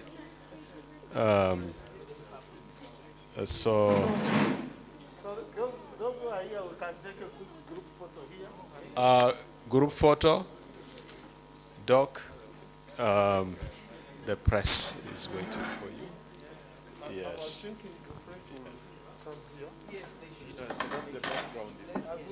But after the group photo. So friends, we have a 2 p.m. or a second session that is going to start shortly. Thank you very much, Moses. I would like to request that we have a working lunch. Those who are going to present can pick their food. Yeah. Moses? Moses? Oh, hello, Moses. Let us first take a group photo before you leave. Let's all converge here for a group photo.